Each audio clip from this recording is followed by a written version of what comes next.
Well, good evening, racing fans. Welcome to racing action from Grand River Raceway for this Wednesday, August the 27th, with the first dash in approximately 20 minutes. Just a gorgeous night out, blue skies. The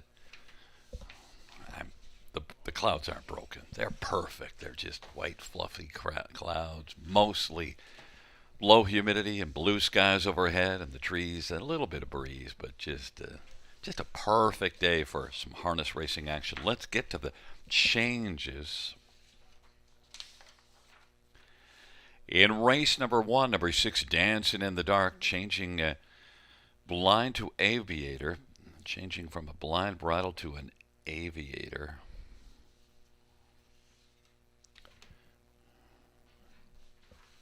Second race, no changes. No changes in the second.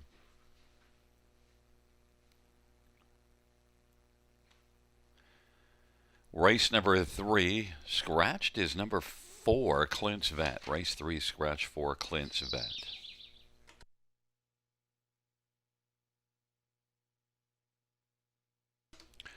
Race number 4, 7, Burlesque Sealster, is scratch 7 from the 4th. Race number 5 has no changes. No changes, race number 5. Race 6, no changes. No changes, race number 6. The 7th race, no changes.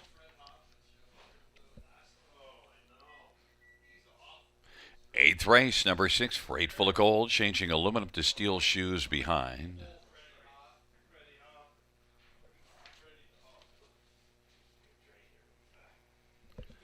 And the 9th race, no changes. Once again, reviewing races 1 and 2. Race 1, number 6, Dancing in the Dark, blind to aviator, blind. And the second race, no changes. Currently 17 minutes to post time. Time to welcome in my co-host, handicapping expert, our London Bureau Chief, live from Western Fair Raceway, Sugar Doyle. How you doing, buddy? Doing great here, Gary. We're pretty much getting the same weather as you, I would assume. The sun is out, a little cooler temperatures, but I don't mind. I love this time of year. One of my favorite times. Fall is near. We always said growing up back home, Prince Edward Island, right after Old Home Week, you need to start dressing warmer. And it happened like that. I mean, I watched the Gold Cup and Saucer, and on Sunday it was a little cooler up here in Ontario even. So, Yeah. I do. yeah. I do love that big race goes at midnight. I just love that. And look, we've mentioned we're both night folks, and it has gotten cooler. It was too hot a summer, so I'm happy to see it change. So, You know, this evening's card is interesting. We have a few differences of opinions. I can't wait to get to the 4th race. My top pick's not on your top 4, and your top pick is not on my top 4. So we clearly are not that's on the awesome. same page there at all. Well, that the potential for some value then, either on your end or my end, maybe. Because, Yeah.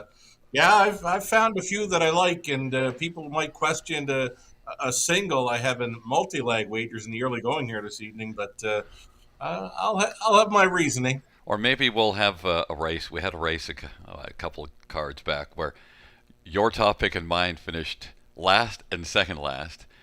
The two horses that we didn't talk about, there were 6 horses in it.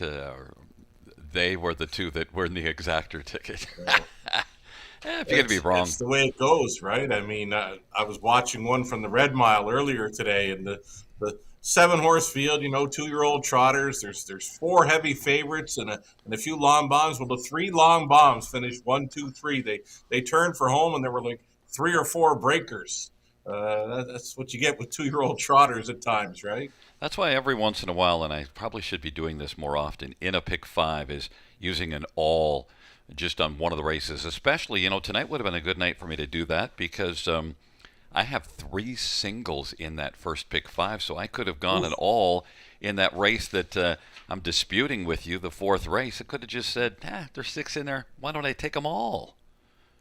Oh no, I like that single. I would have liked to have the all in race five. Now, there for me, uh, from what I'm thinking, that appears to be the most wide open race of the night for me on my end. Race number five, field of 7, and I'm saying any one of 7 in there, but Yep. I had to keep the price down somewhat, right? Yeah, see, but I could have.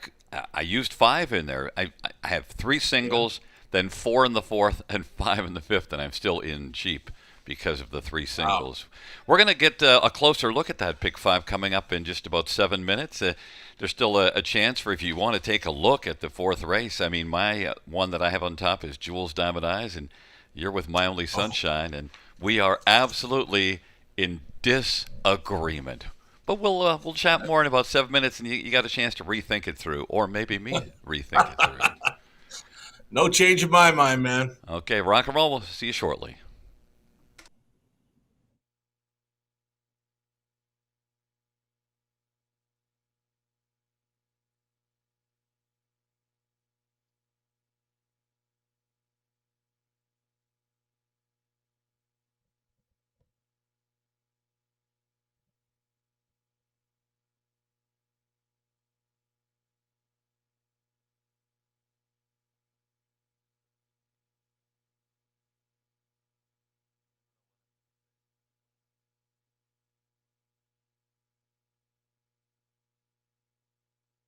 Are you dreaming of a career with horses? The Ontario Equine Education and Employment Program is here to help. If you're an Ontario resident, you can take our free course and turn your passion into a profession.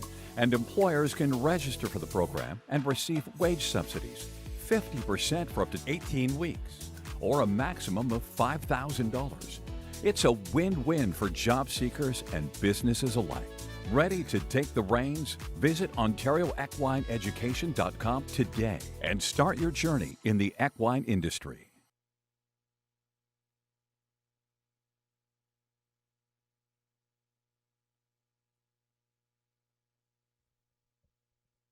And by the way, fans, we'd like to pass along a happy birthday to Darlene Carr. Darlene will have a horse in a second race. Brightside Maseo in the second. Could make it a really happy birthday for Darlene.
on. Welcome back to the show, everyone. You're watching Grand River Raceway. 9 Dashes on tap for this Wednesday evening at the river.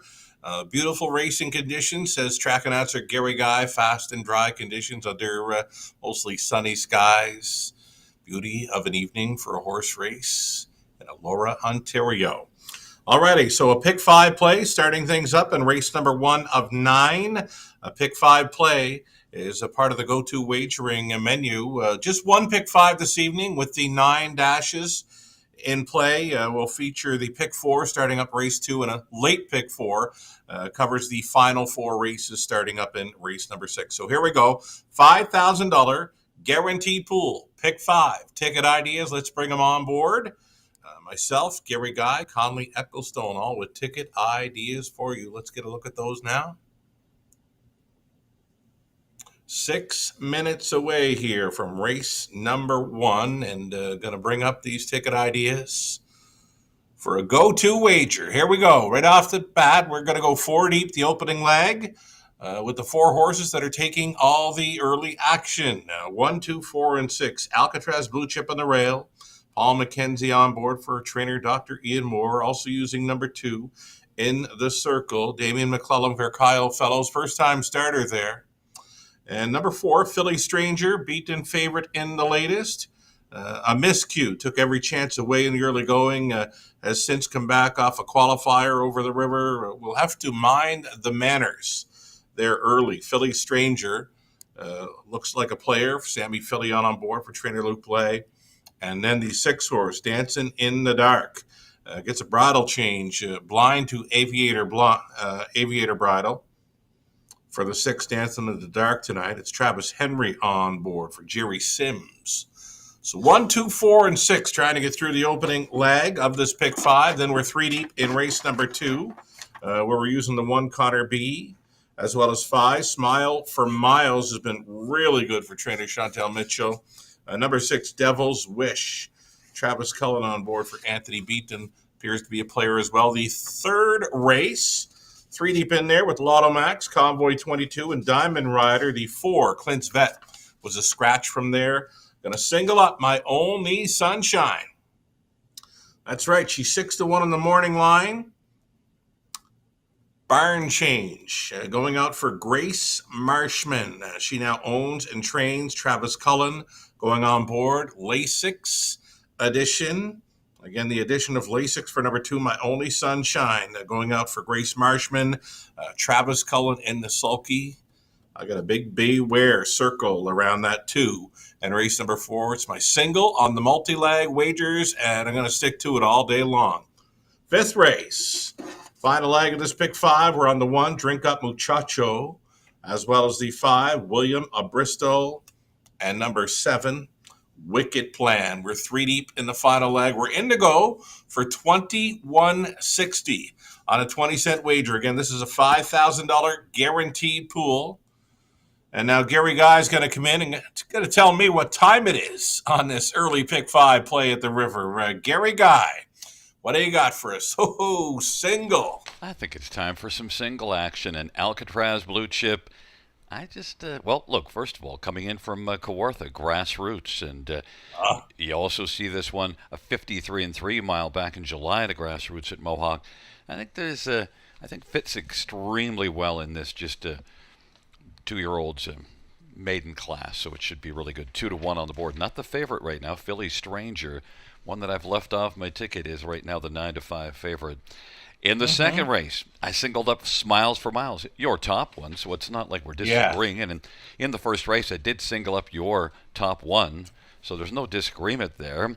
In race number 3, well, I singled up Convoy 22. Yeah, the other horses are good, but Convoy 22 just seems to be better. Very good. Lotto Max is probably getting sick of seeing Convoy 22 by now.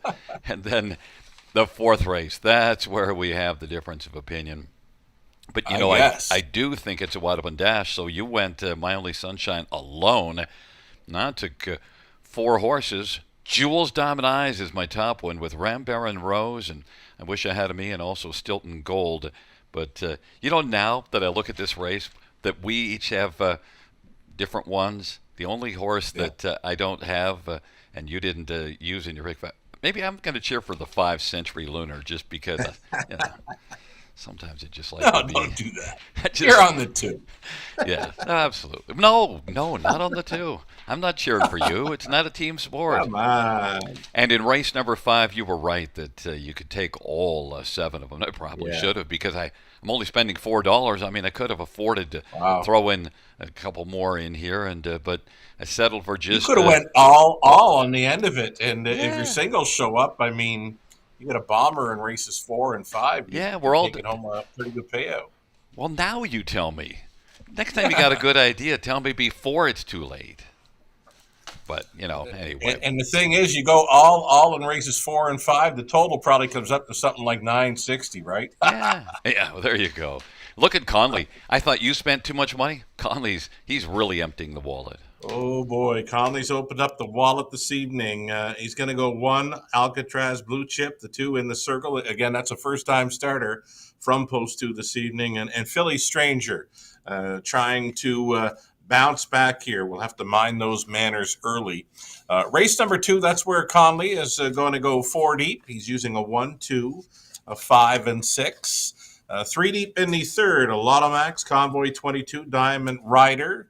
So we're kind of seeing things eye to eye there in the third. Conley finds a single in the fourth. Wow, we're totally, all of us are just so far apart on race number 4. Ram Baron Rose is the single for Conley at a post 3. And then 4 deep for Conley on the end. Again, he's opened up the wallet for $28.80. And next voice you'll hear is Gary Guy with a post parade of race number 1. Best of luck, everyone.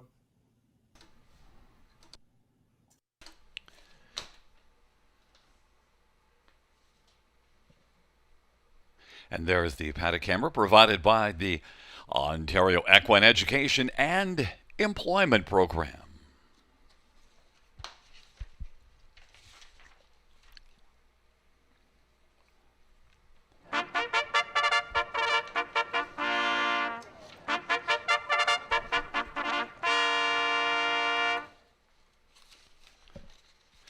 On post parade, 1 Alcatraz blue chip.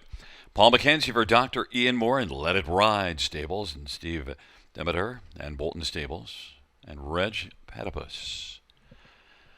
Number 2 is In the Circle, Damon McClellan for Robert Kyle Fellows and Robert Don Fellows. Number 3, Lions Delightful, Travis Cullen for Anthony Beaton and 3 Lions Racing.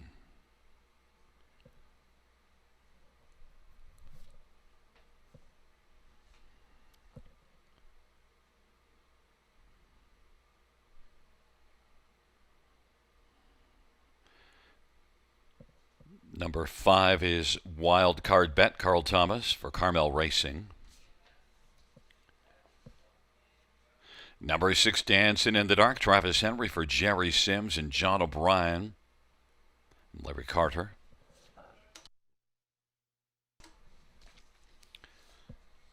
Number 7, Sweet and Fast, Austin Surrey for Sean Stacy and Hudson Stanabreds and Bertrand Gillespie and David McDonald. And number 4, Philly Stranger, Sammy Filia for Luke Blay. Field of 7, race number 1. Let's get a look at this field. And, well, we've got to start right away with Alcatraz Blue Chip, Paul McKenzie for Dr. Ian Moore.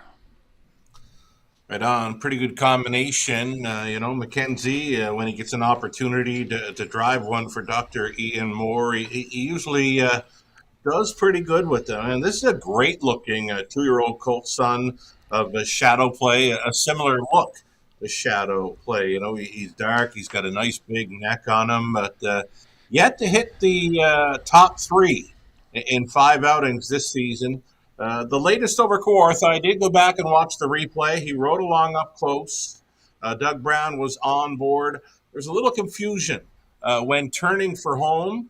For the stretch drive, there was a breaker, and I think Doug just kind of grabbed up and took awareness of his surroundings there with the breaker, and just kind of coasted him through that final part of the turn and into the stretch. So he did come on and finish 4th in there. Not a bad mile, 56-1. Again, he looks great. Yeah, I think just to me, he is the favorite, 6-5, and you see the speed. Of course, Dr. Ian Moore. You can back Dr. Ian Moore all day long. Number 6, Mm-hmm. Dancing in the Dark, is one that makes the equipment change, blind to Aviator, and pretty good recent form now. Has had 3 starts overall, but the last one especially beaten just a length. Yeah, we'll talk about the 6. Just going back to Dr. Ian Moore for a sec. Wonderful feature on the colt that he trains, Bojangles, posted today on Standardbred Canada. All the connections are chiming in, talking about Bojangles, one of the best 2-year-olds in North America this season. So check that out on Standardbred Canada. We'll go back to the 6 here, Dancing in the Dark. Second and third in his latest 2, and he had a third 3 back. And now Jerry Sims opting for an Aviator bridle on this horse this evening. Maybe a little more focus required. I'm sure he's going to show yearly speed. Is he going to cut it? I'm not sure. I mean, this first-time starter at a post 2 has got a decent qualifier when on the lead, but Dancing in the Dark's going to be riding along up close somewhere. Then number 4, Philly Stranger. Well, Luke Blais is no stranger to training ones that are a high yearling price. In fact, this one for determination, 76,000 on the low side for that barn. Right on. Number 4, Philly Stranger. Now, I go back and I look at his replay from where he broke at Grand River Raceway. A friend of mine, Sasha, was mentioning online that Sammy has become one of the best at timing the gate with speed horses. And we have mentioned that on the broadcast as well, Gary. He can time it all he wants with Philly Stranger. I don't think the gate speed is there. I think maybe kid gloves for this horse going into the first turn, because that's where he made the bobble, the break in his latest at Grand River Raceway prior to that qualifier. And by the way, Sammy's on what you call a heater. He's just been Oh, stacking up the wins. yeah. In the Yeah, circle. people are saying, that he could be one of the best here. And, he's one of the best right now on the B tracks of Ontario. But Woodbine Mohawk Park is not too far out of the future for Sammy, I believe. Oh, you got to believe that. And look, we better get to number 2 in the circle. Damon McClellan, Robert Kyle Fellows qualified here. Good final quarter. Loving that qualifier, home in 28 flat.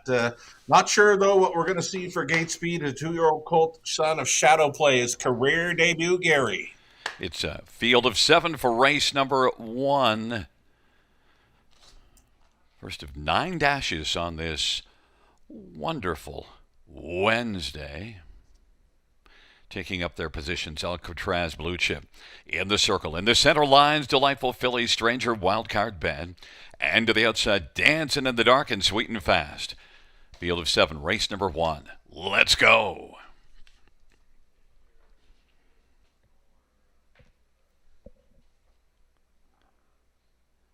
Field 4, race number 1. Gathering speed, nearing the start. And the field for the first race.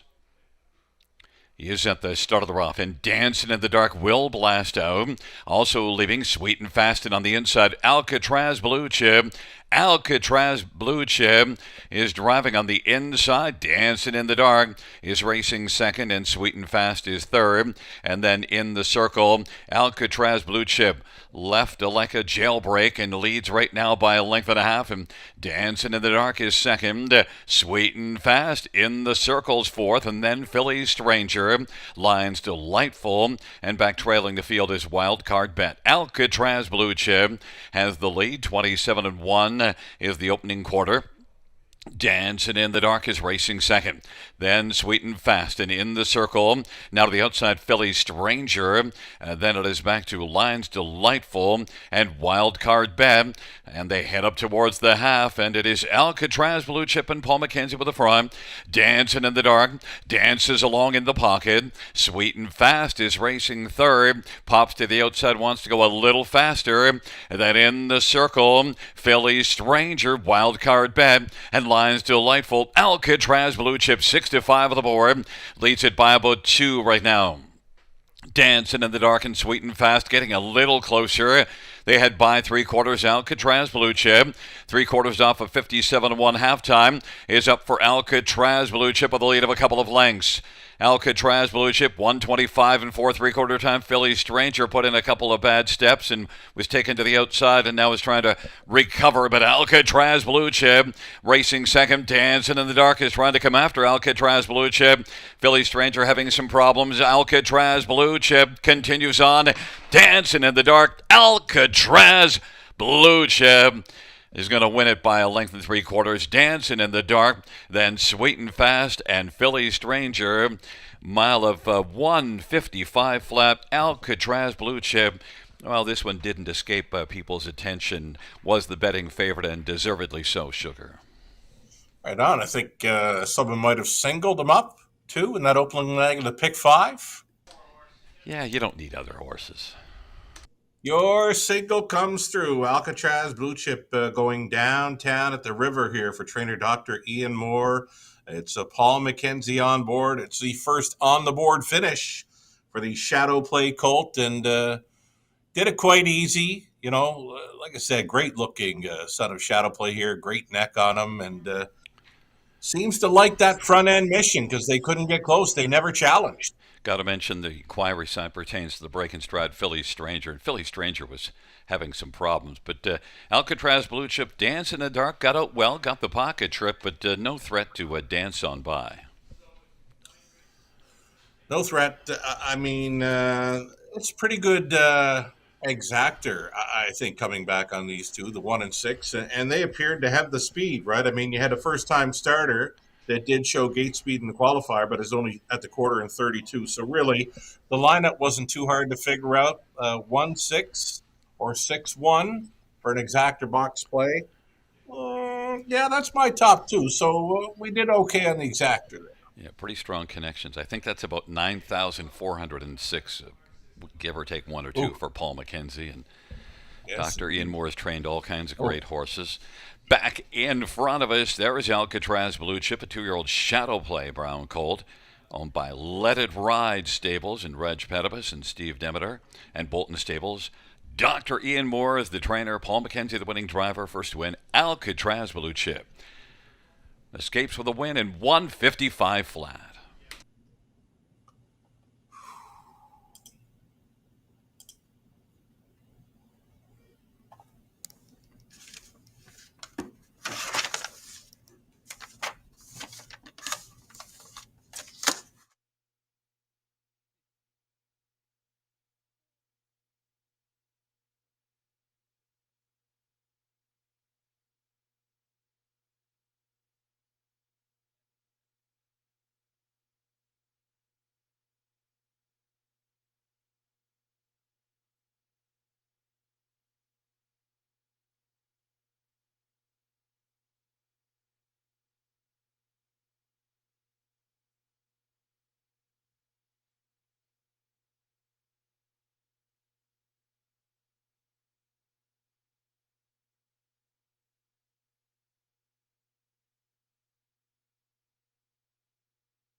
Fans, the judges ruling there were no violations by number 4, Philly Stranger.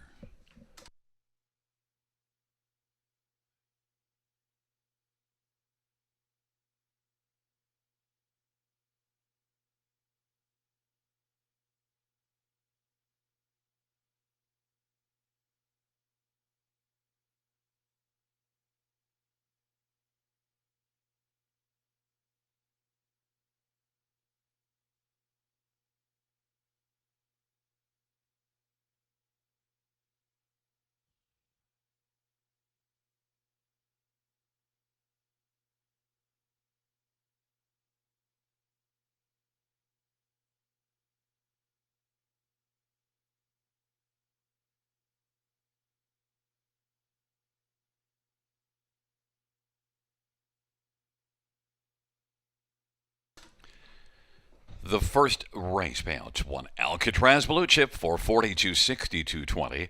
6 Dancing in the Dark, $332.87. Sweet and Fast, $7.60. $2 Exactor, $27.90. Dollar Try, $121.45.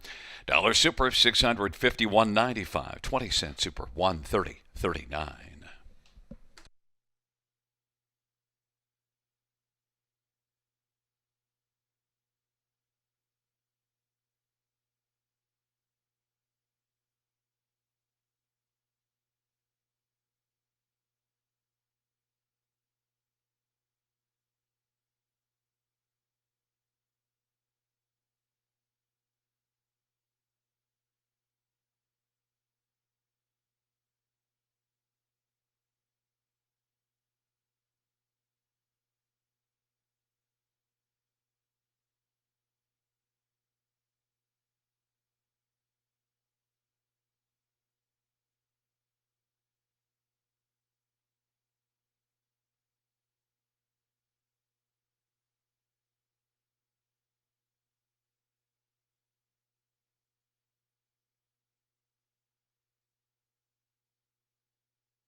The first race order finish from the top: 157.4623. That's 157.4623 on the bottom.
Alrighty, we are back here, folks. 4 minutes to post time race number 2 of 9.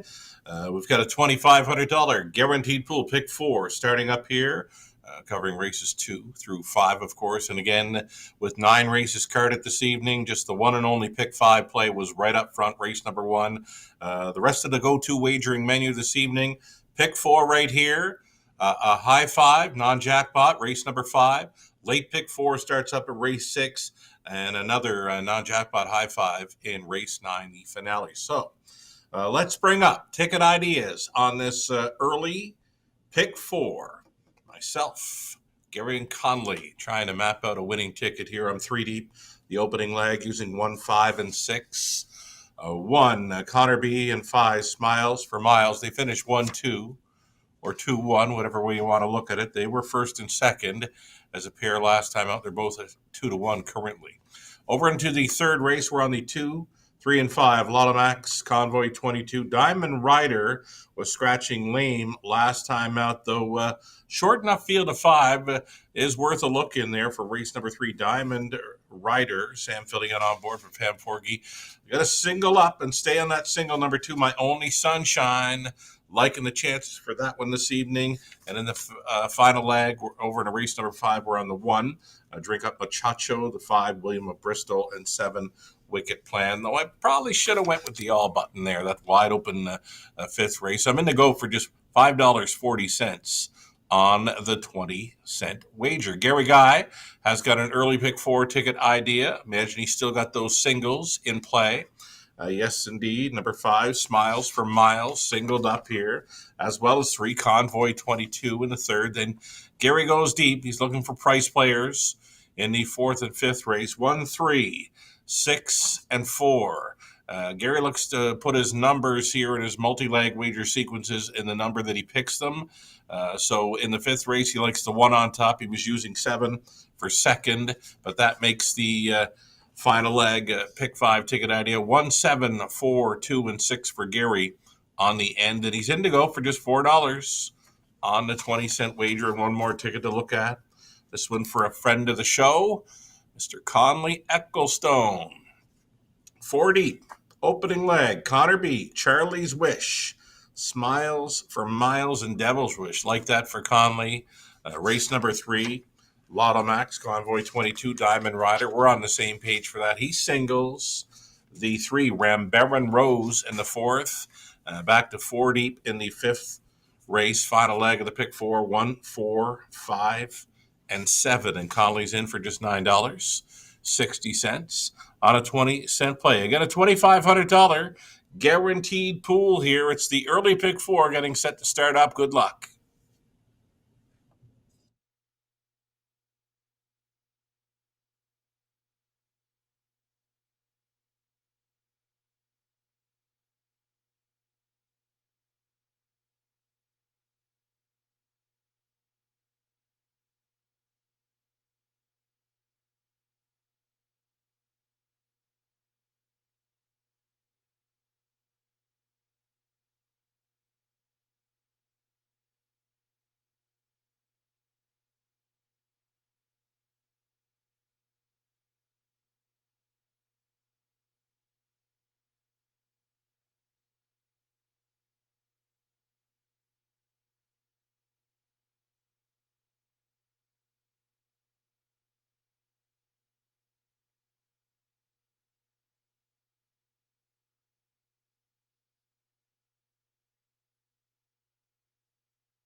field for race number 2 on parade. 1 is Connor B. Travis Henry for James Dean and Trailer Park Guys. Number 2 is Charlie's Wish, Daryl Thiessen for Chantel Mitchell and Mitchell DiCenzo. Number 3 is Brightside Maceo, J.B. Renault for Julie Walker and Darlene Carr. Happy birthday, Darlene. Number 4, Chase the Cheddar, Garrett Rooney for Cassidy Schneider and Colonel Schneider Jr.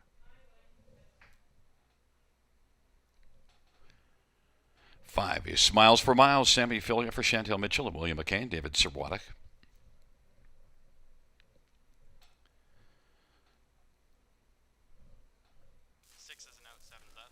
6 is absent right now. 7, State 1, Smiley, Jason Ryan for Gaston Dumont. And note that number 6 will be Devil's Wish, Travis Collin for Anthony Beaton and Kevin McKinley and Martin Van Beek and Brandon Guerrero. And there is the 6 Devil's Wish. Field of 7, race number 2. Let's get a look at this field. And Smiles for Miles. I'm all in on Smiles for Miles. And why not? 3 wins and a very close second up at Georgian Downs in the last 4 races. Good to hear since starting up for Chantel Mitchell back in July. 3 victories, and the only miss is by a nose, like you said, by Georgian Downs. Really strong last time out. I mean, he had a nice horse behind him all the way, Connor B., who did challenge late, gained a little bit, but he wasn't going on by. Smiles for Miles. Very sharp and looks great here, and we mentioned Sammy loves to time those speed horses at the gate. He had the 8-hole last time with this horse, and it was on top just like that. Well, So Smiles for Miles will be gunning for the lead again, and will be very tough to track down. The only thing that gets him beat would be a hot early pace if he had to battle with someone. yeah, look at 3 starts ago. 25 and 3 to the quarter. He thought, well, you know, maybe that would cook him. Mile of 53, 1 going away by almost 4 lengths. Just and look, Sammy's on a heater. We mentioned that he's just racking up the wins. Indeed. And this horse, you know, he's not very big, but wow, he's got a big motor. He can absolutely fly, and he gets pretty brave on the front end. So if Sammy gets him there and can find a breather at any point throughout the mile, I mean, this horse could come right back. Connor B is one with some credentials, and you see a 51-1 June the 9th at Mohawk, and last time out, I mean, just sat the pocket, just could not get the job done in terms of getting by Smiles for Miles, but still a very credible effort. Yeah, I did go back and watch the replay, and I watched the stretch drive a few times, and I thought to myself, is there any way Connor B could go by Smiles for Miles? Well, he might. Now, you know, he tried him on the outside when straightening for home. Now, if he might have tipped him on the turn, like, say, a little after halfway through the turn, maybe he grinds down Smiles for the Miles. So maybe Travis, if he gets that similar trip here this evening, maybe he does move him to the outside a little earlier, maybe on that final turn at some point, and maybe he can wear down Smiles for Miles. But again, if the 5 horse gets a big breather anywhere through the mile, he'll be tough to catch.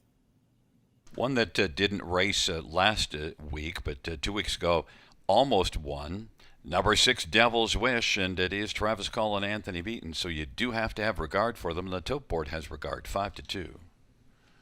100%. He's on the lead 26-1 the last time he left the 6-hole at Grand River, and he put up a new mark of 52-4. So that puts him right in the thick of things with these. I mean, Travis, does he hit the go button off the car? Maybe he does. Maybe he's the one that finds the 2-hole ride, or maybe even cuts it out. It's going to be an interesting opening, stretch and into the opening turn. It's going to be very interesting, I think. One that could make it interesting, Chase the Cheddar you used on the bottom of your ticket, 25-1.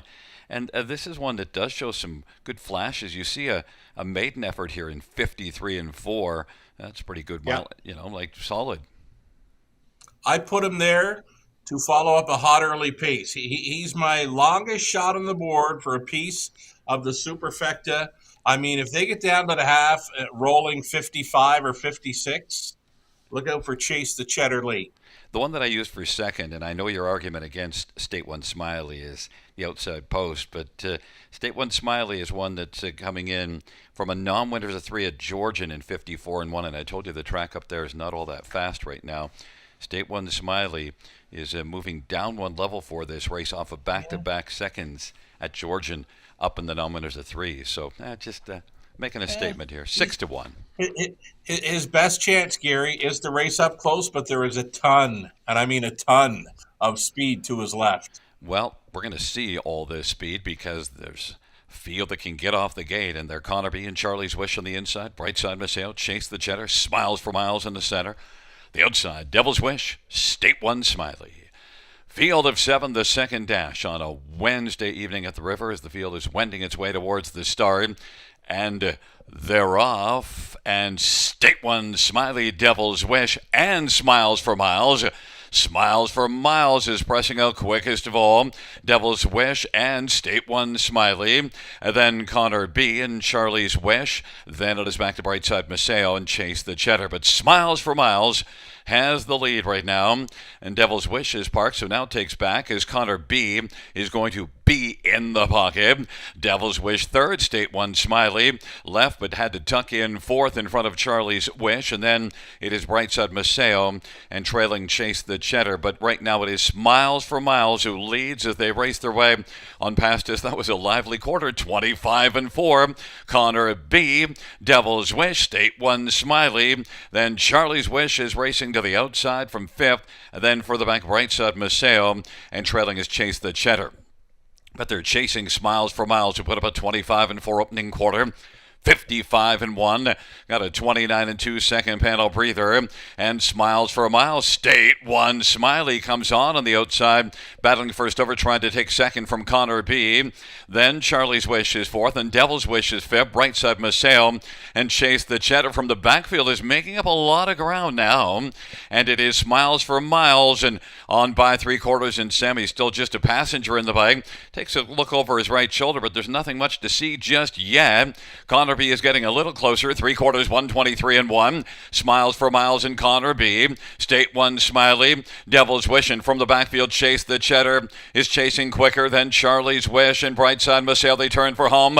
Smiles for Miles on down the stretch drive. And if you back Smiles for Miles, well, just keep on smiling. It was a good mile. Smiles for Miles dominates. Then Connor B, Devil's Wish, and State One Smiley, 152-4. It is Smiles for Miles, Sugar. Never better. Lifetime best in that one. Sammy put him in the right spot. I mean, if you've got what you feel is the best horse on a smaller track, being a half or a 5/8, you want them on the lead. This horse is so good right now for trainer Chantel Mitchell. That being the fourth win and a runner-up finish since joining her barn. And well done, Sammy.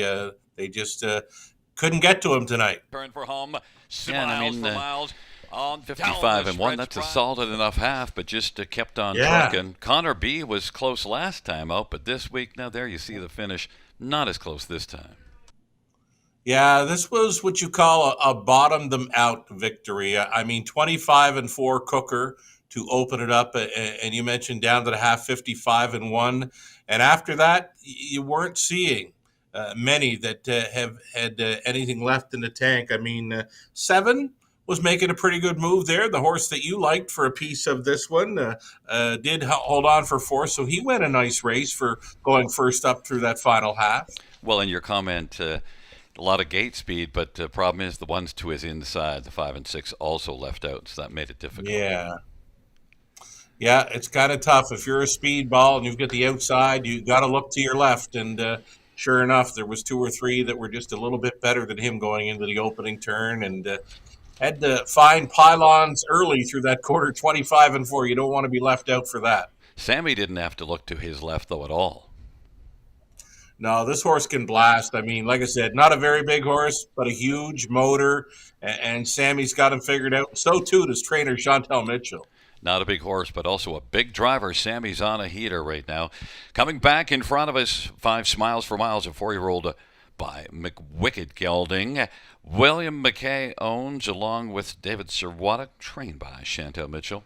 Sammy Fillia, the winner. 4th win this year, 6th lifetime. Smiles for Miles, new career best, 152-4.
Second race, number 5 Smiles for Miles, 372.30, 210. 1 Connor B, 310, 296. Devil's Wish, 270.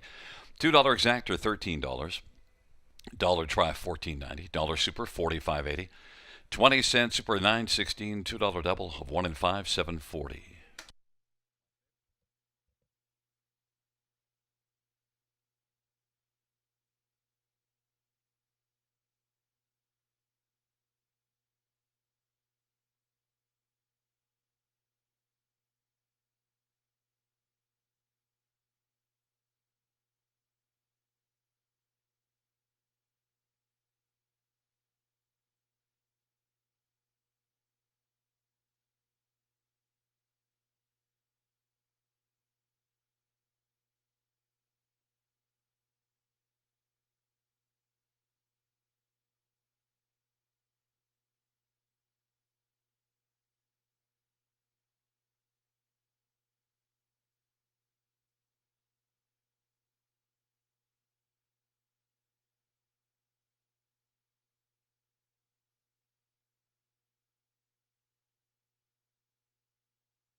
Second race order finish from the top, 2765-134. That's 2765-134 on the bottom.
I'm Natasha Day. I train and drive harness racing horses at London, Ontario. These are my main products that I use in my racehorse barn that are all Omega Alpha, the Biotic 8, the Immune Plus, the Anti-Flam, which is great for the horses after they've had a hard day racing. The Biotic 8, I swear by it.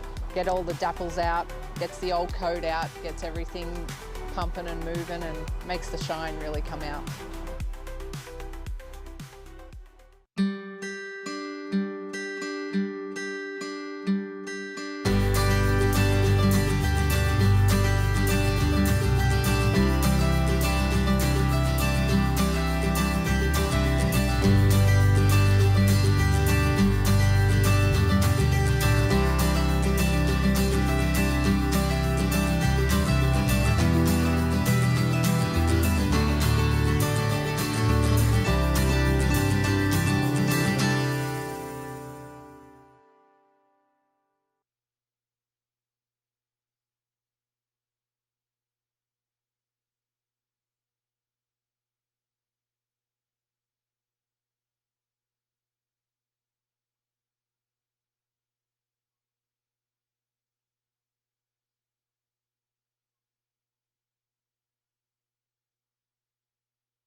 Field on post sprint for the third. Number 1 is Highland Hot Sauce, Daryl Thiessen for Michelle Bowen. Number 2, Lotto Max, Anthony Hahn for Dale Fritz and Edward Aitchison.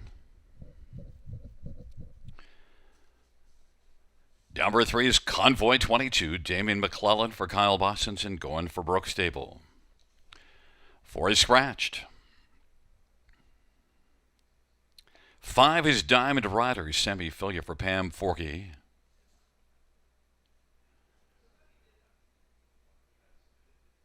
And number 6, Hollywood Dale, Travis Henry for Cassidy Schneider and Frank Chiravalotti and Colonel Schneider Jr. Field of 5, race number 3. Let's get a look at this field. And, well, you know what? I think we're going to start with Convoy 22, Sugar. What do you think? Yeah, he's on some pretty good form, man. You can go right through his chart lines almost to the bottom and find nothing but first and second best finishes, right? Yeah, he's just on fire. And look, the thing, too, can just blast off the gate. Doesn't have to race that way, but is so effective. And you see a 26-2 opening quarter 2 races ago, and that's still at the pocket because we have such early speed at the track here. And also, you just see further down the page a 26-3 wire to field July the 16th. Just rolling. Everything's clicking. Very, very capable horse. And there's Damien McClellan, who's actually been proving himself. He's just kind of burst onto the scene, and he's winning races. Yeah, I mean, Convoy 22 appears to be a horse for the course, right? I mean, he's won 9 of 19 starts, many of those right there at the Grand River Raceway. And horse players are on him. They like him too. 4 to 5 right now. He's an odds-on favorite, likely to go away as the favorite in this one. Yeah, the favorite in each of the last couple, and well, he won both of those. So if there's no new invaders in against you, although a Diamond Rider is one that hasn't raced since August the 3rd and certainly is capable in this class, was very good. But Convoy 22 has to be the 4 to 5 favorite. The third of my 3 singles, we've got 2/3 of the way through. Well, let's see if we can get the final third down. But Lotto Max, Lotto Max was able to beat Convoy 22 twice, going back 3 and 4 races ago. Can he do it again? I don't know. We had no answer for him last time, and he got a great journey. I mean, he pocket rode the whole way and never mounted a challenge through the stretch. I mean, I think he can beat the 1 out of there to sit up close again. But I don't know. I just don't see it happening for him. He had every chance if he was good enough last time out. I mean, it's not like he was locked and blocked through the stretch. Just maybe, if he's feeling a little sharper tonight, maybe he's going to give it a run this time and challenge Convoy 22 late. Maybe the one that we should be looking at instead is Diamond Rider, because now that's one that's been off since August the 3rd, so that's a negative. But look at the last 2 races. They were so positive. Yeah, I mean, and the positive here too, Gary, I mean, I don't think he's going to be on the lead. He doesn't want to be on the lead with these. The positive here is that the 4 scratch, now we're down to a field of 5.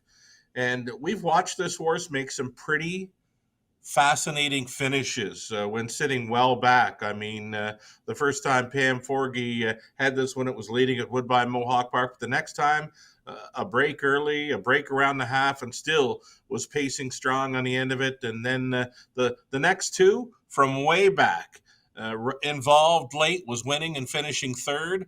So this horse doesn't have to be on the lead. Number 5, Diamond Rider, shortened up field of 5. Should put him right into the thick of things. And he just might have the best kick home of all of these. If he's within a length or 2 during that final quarter, watch out. And you get the hot hands of Sammy Filia, who's been racking up wins. One more I want to get to is number 6. How about Hollywood Dale? And, well, this is one that raced okay last race to finish 3rd. That was better than the start before. Yeah, it's the outside looking in. I mean, lucky to hit a piece of the superfecta here, I think. It's the 1 or the 6 for the 4 spot in the super. That's what I'm thinking, Gary. That's what they're vying for, to see who's not last. Well, we're going to see who ends up on the other end of it, who's first, and the fans think it's Convoy 22, understandably so. 3-5. It's a field of 5 with Clint's Vet being scratched. So Highland Hot Sauce, Lotto Max on the inside, Convoy 22 in the center, and to the outside, Diamond Rider and Hollywood Dale. Field of 5. Third dash on a Wednesday night as we are gathered at the river.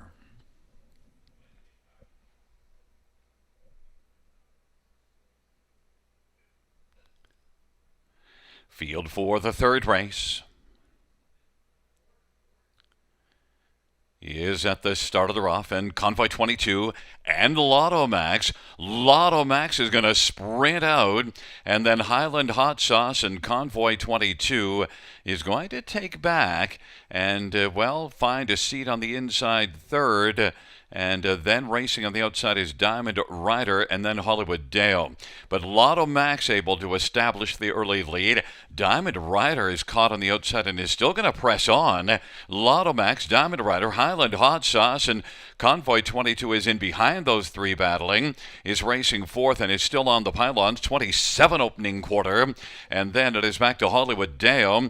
Diamond Rider forcing the issue against Lotto Max. Lotto Max on the inside. Diamond Rider. Sammy Filia on the outside is trying to clear, but now Lotto Max gets that turn advantage to hold off Diamond Rider, and then Highland Hot Sauce and Convoy 22 is enjoying watching them battle up front and is only about 4 off the lead, and then Hollywood Dale half of 55-2, and it is Lotto Max to the inside. Diamond Rider, there goes now Convoy 22 up and driving quickly.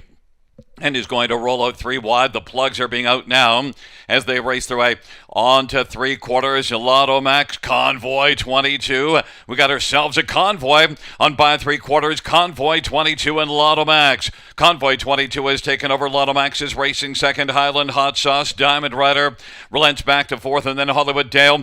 Convoy 22. Lotto Max isn't going down easily. Convoy 22 leads it by about a length and a quarter as the field turns for home, and swung out wide is Highland Hot Sauce looking for the upset. Convoy 22, Highland Hot Sauce is getting closer. Highland Hot Sauce at 15-1. A saucy victory. Convoy 22, Lotto Max 152-2. Well, 3-5 on the board, Convoy 22, but that's why you race them, Sugar. We thought that it was a battle between the 1 and 6 for last. Well, there's the 1, and you know what? He's going to get his picture taken. Is he ever? And he's going to go home with a new speed badge. I mean, he's going to drop his life best by 3 seconds here, Gary. 152-2. Best trip of all won it. I mean, the 2 was battling with the 5, and then the 3, Convoy 22, battled with the 2 through that final quarter. And just Daryl Thiessen was there to pick up the pieces late.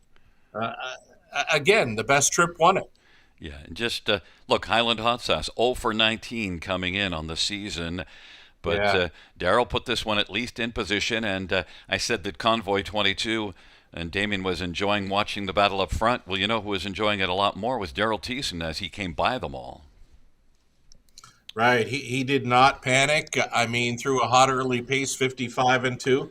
And it's not like Damien panicked either. I mean, he had the best horse, so he tipped wide to go around and challenge. It's just Lotto Max had a little more left, and he stayed with him through that final quarter and just took enough away from Convoy 22 that Highland Hot Sauce just had them all ripe for the picking. Yeah, probably the only way if Damien's rethinking it, maybe he wants to wait a little longer. But, I mean, you've kind of assumed he's going to put away Lotto Max a little easier and then clear, and then he's home. But that's not the way it panned out. And instead, I don't know if you like hot sauce. I don't like hot sauce, but I like Highland Hot Sauce at 15-1. Oh, I picked this horse quite a bit last summer, and I've stayed away from him, of course, because he's 0 for 19 this season. And, I couldn't find him in there for the win spot. But, again, just the trip worked out, and he's going to have a lot of those multi-leg tickets hitting the floor. And, nice victory. Yeah. Remember, I said three singles. I was 2/3 of the way through. Couldn't get the final third because instead, double barrel Daryl had different ideas, and there he is back in front of us. Highland Hot Sauce, a 7-year-old Sunshine Beach Bay gelding owned and trained by Michelle Bowen. Double barrel Daryl Thiessen, the winning driver. First win on the season for Highland Hot Sauce, fourth lifetime. Mile of 152 and 2. Highland Hot Sauce.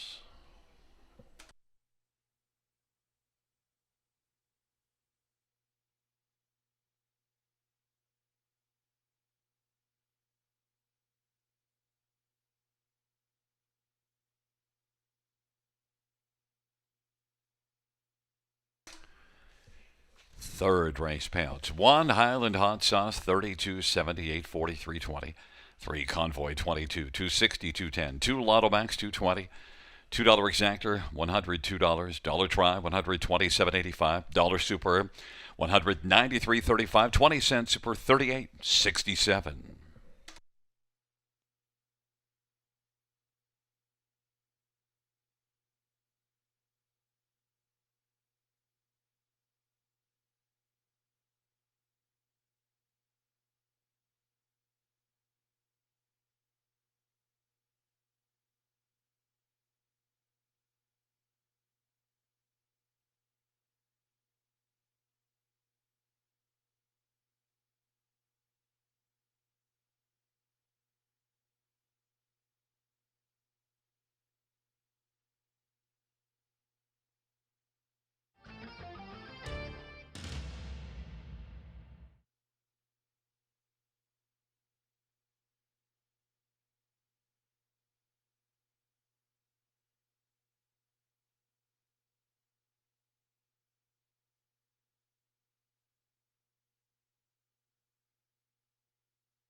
Third race order finished from the top. 132, scratch 5-4. That's 132, scratch 5-4 on the bottom.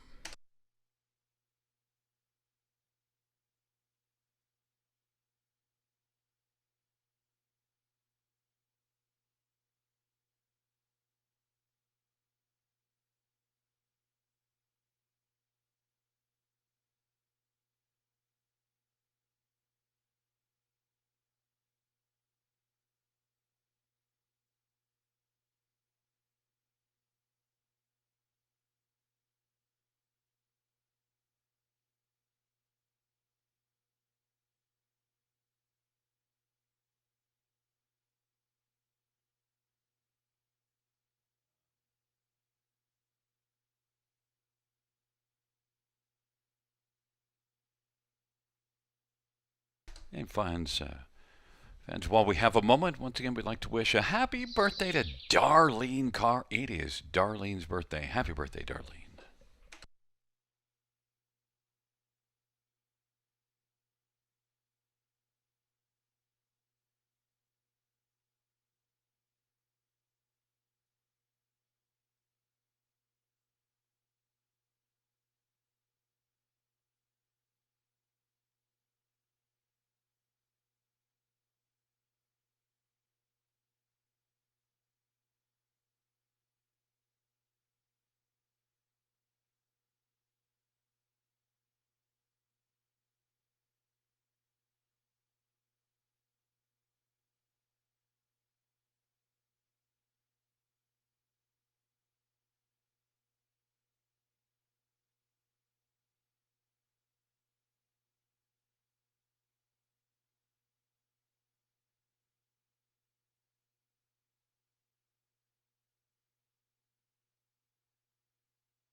Field for the fourth on parade 1 is Jules Diamond Eyes, Travis Henry for Brett Lester and Rebecca Williamson.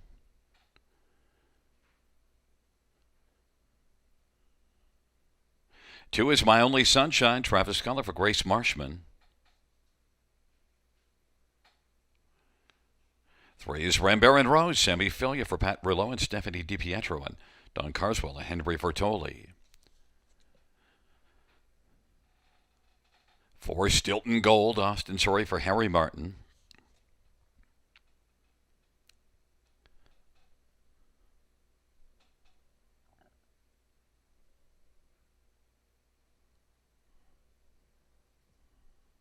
5 Century Lunar, Jason Ryan for Ty Robillard and James Barry. And note that number 6 is I Wish I Had Me, Damian McClellan for Tyler Schlotman and Kevin Skilton. 7 is Scratch. Let's get right to it. Sugar, we talked earlier, this is a race. We have a different point of view, and your point of view is the prevailing point of view. My Only Sunshine, 4-5 as the betting favorite. Yeah, you didn't get the memo, Gary? Didn't get the memo. My Only Sunshine. I just like the fact that, it's a barn change, just a new scenery for this one, and addition of Lasix as well. Looks great. All dressed up in pink tonight for new owner trainer Grace Marshman. Travis Cullen on board. Odds-on favorite. Didn't see that coming. Could see 5-2 or even 3-1 come post time, but not odds-on for this one. No, and look, certainly you can look down the page and see some things that you like, but the last race here, this is one that probably went a little too quick early and then backed away. So when you look at that 32-4 final quarter, that's probably a big part of that story. Now from post position 2, and likely to be gunning out again, but if Travis gets the right fractions, probably a really good shot. But 4-5 is a little low because I think this is a really wide open dash.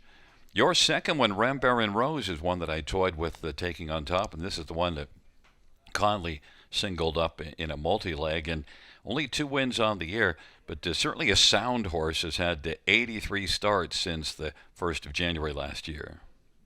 She's been busy, hey. Should be able to show some speed here. I think she should be able to sit behind My Only Sunshine if that mare decides to front them in here. 3-5 on that 2 now. Wow. 8-1 value. So the best value for me right now on the board has got to be 3 Rambert and Rose. I think she's in for a good trip. Sammy, not a whole lot of luck last race. He'll look to turn things around on this one. You went to Stilton Gold next, and you do see a couple of good races before going to Hanover last race and not really working out. And sometimes you look at those Hanover times, and they don't compare. But don't worry about that, because this is one that shows racing here in a good speed. And at Georgian in 55-3, just 3 back.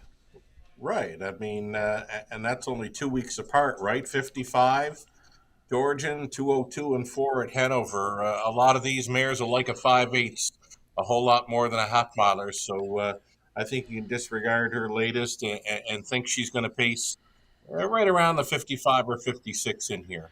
Last race, we had a horse that was winless on the season coming in and got a win. Maybe we could do that with Century Lunar here. 0 for 15. 4 wins in 11 last year, but it's been a different story this year. Yeah, and you know what? Maybe finding easier competition here could be the difference.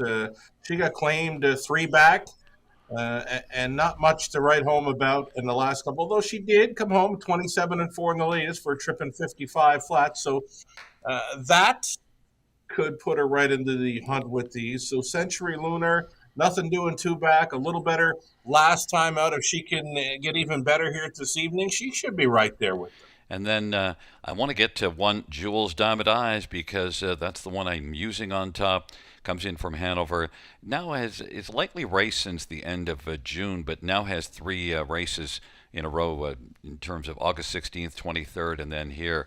So Jules Diamond Eyes been racing well, might be rounding into form and gets the inside. I like the price of 6-1. Well, she's a pretty good check getter, Gary, but I don't know if she's got a 55 mile in her this evening. She doesn't make my top four. You like her. You should be telling me about her. And one more thing I should mention is last race, the one that we didn't talk about is the one that won. I wish I had me is the only one we didn't talk about, and has 9 wins in the year. Recent form not good, but crushed a field at Georgian. This class only 3 back. 100%. I mean, maybe this race is a little more wide open than I thought, but I went all in on this too early. I have to stick with it. You're all in on My Only Sunshine, and well, you know what would make me happy with the blue skies is instead if it was Jules Diamond Eyes instead of My Only Sunshine. They're into the backstretch, taking up their positions. A field of 6 for the 4th.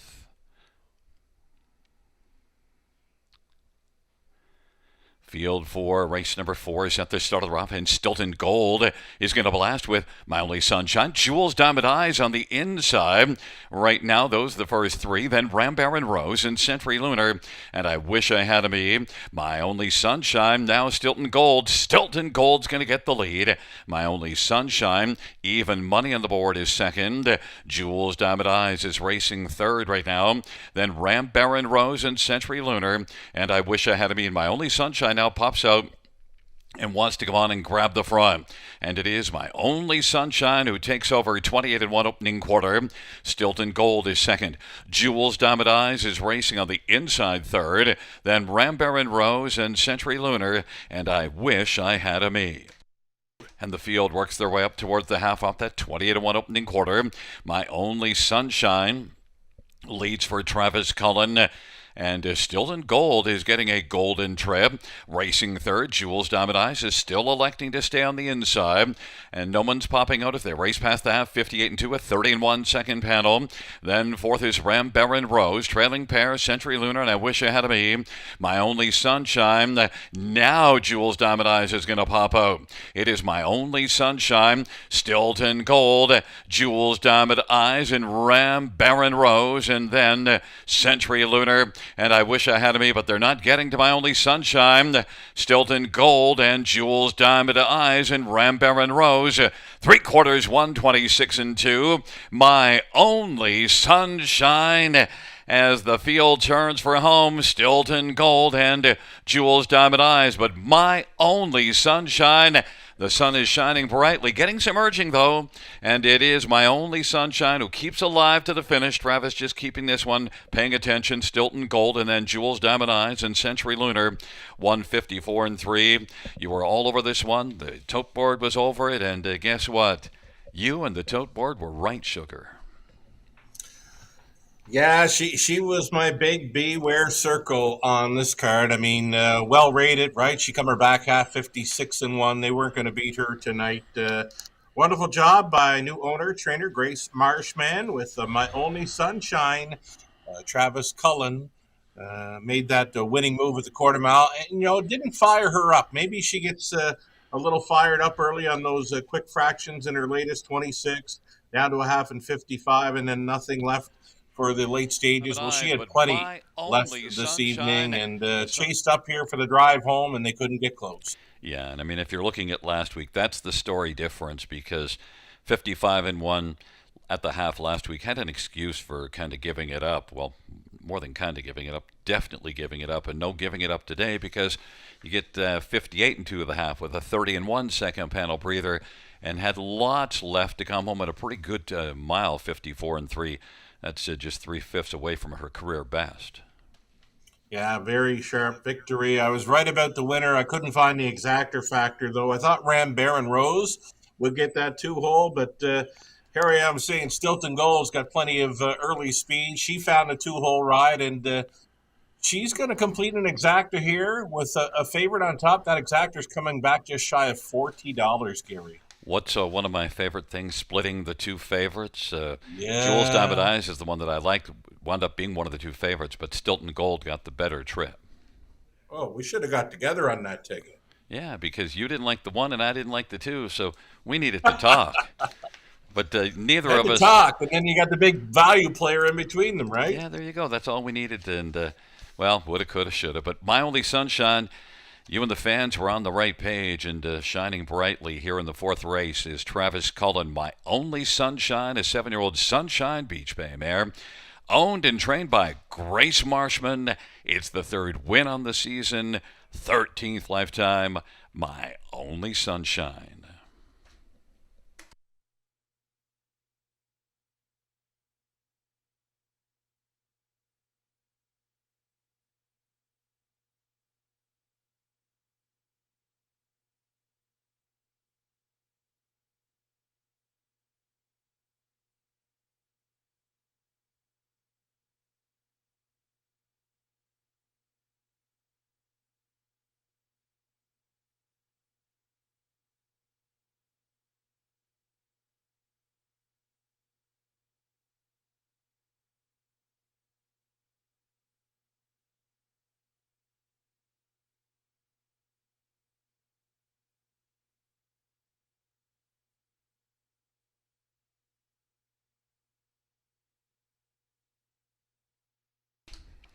The fourth race. Payouts 2 My Only Sunshine. 410 370 220. 4 Stilton Gold. 810 391. Jules Diamond Eyes 270. $2 exactor 38.30. $1 try 45.75. Dollar Super 135.25. 20 cent Super 27.05.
Fourth race, Sorter finished from the top. 3-1-5-2-4-6 scratch. That's 3-1-5-2-4-6 scratch on the bottom.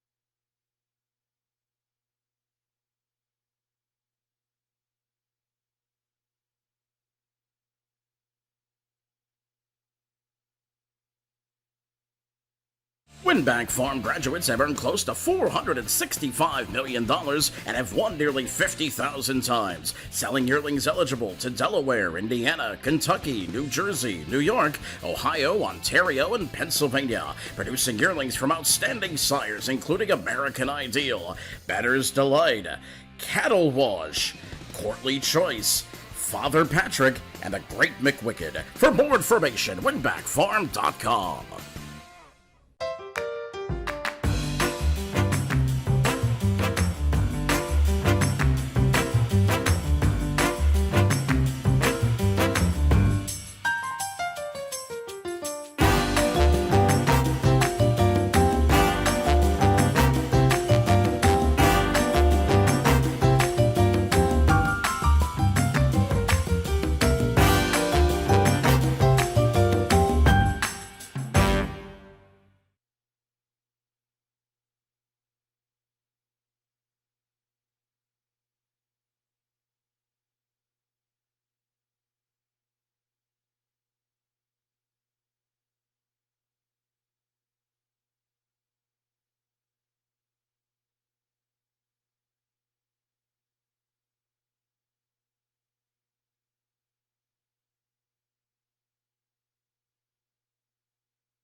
There's a look at the paddock camera presented by the Ontario Equine Education and Employment Program.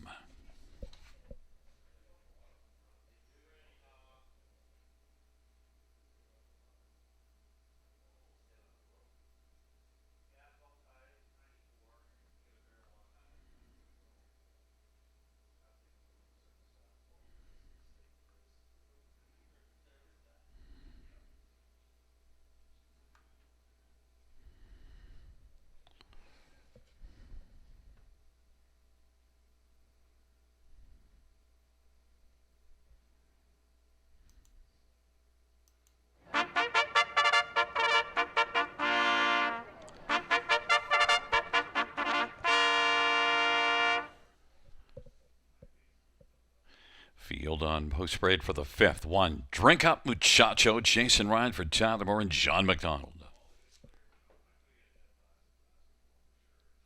Number 2 is Ceylon Spice, Sammy Fillion for Luke Bland, Determination. Number 3, Steal of the Century, Travis Cullen for Paul Reed and Brian Kleinberg, and Lightning 5 Racing and Go for Glory Stable. Number 4, Letter Sink Son, Travis Henry for Boyd Wilson and Harold Wilson. Number 5, William of Bristol, Damien McClellan from Ben Hollingsworth and Andrew Moore. Number 6, Speedy Dancer, Austin Saray for Anthony Beaton and Robert Shepard.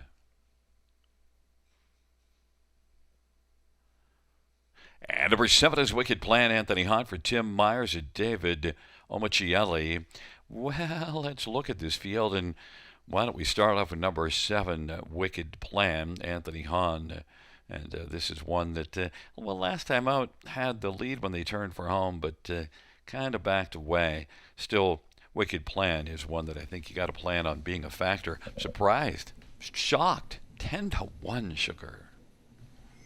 Yeah, I'll take that value all day. I mean, he looked like he got a little crooked through the stretch into the mile. Hoping for a better performance tonight. If he can match what he did at the River on August 6th, he can win this race. I mean, that was a big, big trip. James McDonald was cat driving for that one, just missing by a head, big back half, and he was near getting there in that one. And then last time out, just like I said, something was amiss through the stretch into the mile, just a little bit crooked, couldn't hold them off, and just hoping for a bounce back effort here this evening for number 7. Well, some fans think you're looking at this horse through pie-colored glasses, but I think you got good reason to be sweet on the Wicked Plan. Look, French Bulldog was really good here 2 races ago. Wicked Plan gave that one a good ride, just beating ahead. Yeah. Number 1, though, Drink Up Muchacho is my top one, and the fans went with me. Even though I was wrong last time out, they went with me here with Drink Up Muchacho. And one that had the inside last time out and actually didn't leave all that much and was 6th when they turned for home and ended up finishing 3rd, but came home well, 28-4. Yeah, I don't think he gets too far back in this one. I mean, it is just a field of 7. A much better performance in his 2nd career start. Lots to build on from that, where he's home in 28-4, and lots of good late pace. Even by the wire, he was pacing very strong. So great looking son of Shadow Play going out for trainer Tyler Moore. Jason Ryan likely to have this one in play late. Yep, Tyler Moore. I guess you could say he's training bred. Okay. Yeah, he's training bred. Well, he's got the big time training breeding from Father Dr. Ian Moore. Too. How about number that 5? Goes way back, Dr. Absolutely. Ian Moore, yeah. Well, he's trained her for decades. I'm sure Tyler's picked up a couple pointers here and there. I would think. Probably when he was younger, a few that he didn't want, but you get them anyway from your dad when you're young, whether you like them or not. 5, William. I know that story. Oh, yeah, well, we all do every so often. and the thing is, when we get those pointers from our dad, we're busy acting perfectly, and it's uncalled for that we get a little bit of reproach. 100%. 100%. I was perfect. I was an angel. 5, William of Bristol, Damien McClellan for Ben Hollingsworth. 0 for 3 in the top 3, but getting close. A couple of 4ths, so maybe now. Yeah, it's a pretty good check getter since starting out his career. He's been 4th every time, though he was placed 5th in his career debut. Barn change now. Ben Hollingsworth takes over the training duties here, and Ben gets along well with young horses. He won a race over Woodbine Mohawk Park last week with a horse making his 2nd career start. I believe it won easy. I mean, so for Ben Hollingsworth, Damien McClellan hopping on board this 5, William of Bristol. He's had some starts over Rito. He's been at Kawartha Downs, and now he shows up at the River, which is a much faster track than the 2 previously mentioned. And Ben's put up some numbers, but who's really put up some numbers is Boyd Wilson with a little smaller barn than Ben's. But Let Her Sink Son gets a 1st career start right here. There we go. Geldit's son, a big Jim, was third best in the qualifier over the big track, Woodbine Mohawk Park. We take him down to the 5/8 Smiler to see what he can do in a career debut. He's taking 3-1 action here, a third choice behind the 1 and 6 right now. I want him to be good because a $6,000 yearling purchase at the London Classic Yearling Sale. I always cheer for those ones that don't cost a lot of dough, and they sometimes make a few dollars. Letter Sink Son and Travis Henry is getting love at 3-1. And one more being that this is a super high five. Number 2, Seal on Spice. You got to use Sammy Filia Luke Play somewhere in this high five. I would think Sammy, just trying to break on through here midway through this Wednesday evening card. A high-priced yearling here for trainer Luke Play, determination, Sam Fillion on board. Got to do a whole lot more than what he's been showing in those qualifiers. Well, it's a field of 7. You're still sitting at 8-1 on Wicked Plan. Let's go! Yeah, Drink Up Muchacho, 2-1 is the favorite. We'll see if you're looking at Wicked Plan through pie-colored glasses. Field of 7, race number 5.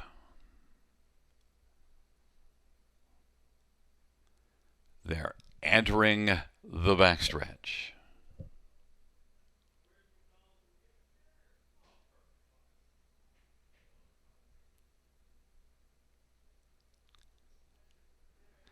Field for the 5th is at the start of the rough, and Speedy Dancer, Wicked Plan, then William of Bristol. Now Wicked Plan has to take back a little bit and change the plan, is racing third, then Drink Up Muchacho, Let Her Sing Sun, Seal on Spice, and Steal of the Century. But Speedy Dancer right now is living up to his name. Speedy Dancer with a lead of a couple of lengths over William of Bristol. Wicked Plan 5-1 on the board. Racing a third as they race the way off the turn and they come on towards us. And then position 4th is Drink Up Muchacho. Speedy Dancer speeding on past us off that 27-1 opening quarter. Then William of Bristol and Wicked Plan. Drink Up Muchacho is racing 4th.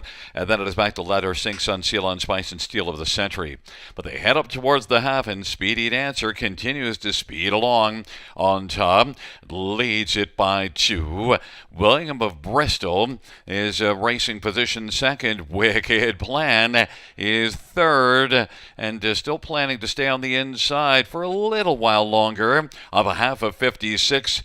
And now Wicked Plan and Anthony Hahn has a plan and is going to pop to the outside and try to fulfill that plan. It is Speedy Dancer, Wicked Plan coming on. William of Bristol, Drink Up Muchacho getting urging but not really responding. He still has to make up 5 lengths, and then Let Her Sink Sun, Seal on Spice, and Steal of the Century.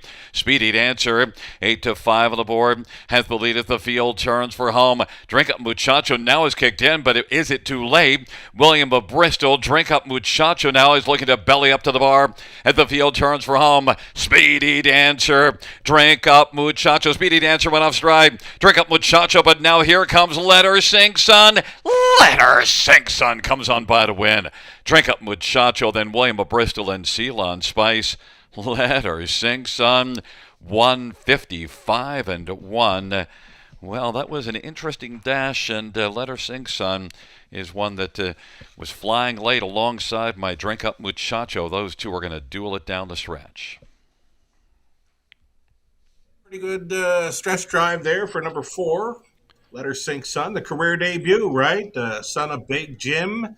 And another race where we saw lots happening through that final half, and there was one waiting in the wings to pick up the pieces. Let Her Sink Sun, indeed, up for it all here. Drink Up Muchacho was a decent second. The big long shot, William of Bristol, 3rd, and not much from my 7, Wicked Plan again tonight, and we'll hope for better things going forward from that one. Yeah, and actually Drink Up Muchacho seemed to be at times interested and then disinterested, and Jason had to work while there is Travis just saying, no, I don't, my horse is going on by.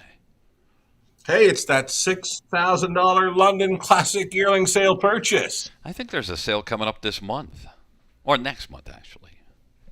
October, we're like almost 6 weeks away. I mean, things are happening. We've Well, got the roster up on our website. We've got, people can go there and look up their tracking info and the pedigrees. And we got our first couple of yearling videos this week, and that's always exciting. yeah, well, there's somebody purchased the $6,000 yearling at the sale last year, I guess. Let her sink, son, and looking pretty happy with it because Boyd Wilson's pretty happy with the one that he's training here with Travis Henry.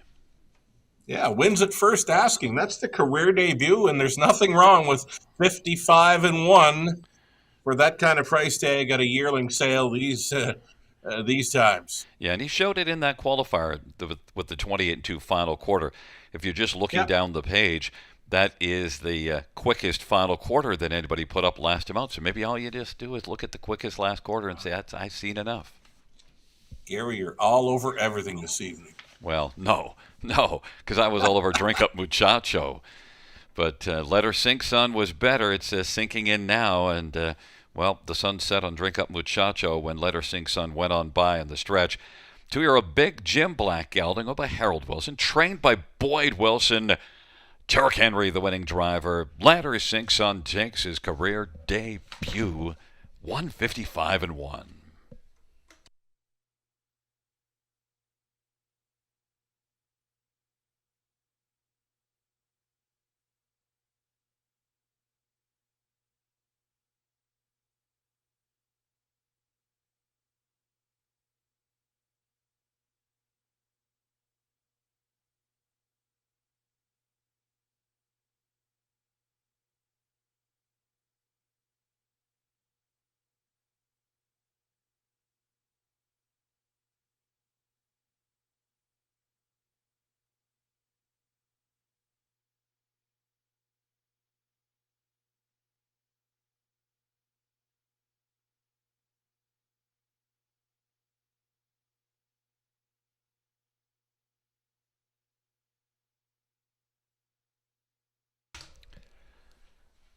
Fifth race payout for Let Her Sink, Son, 944.90, 391. Drink Up Muchacho, 342.55. William of Bristol, 670.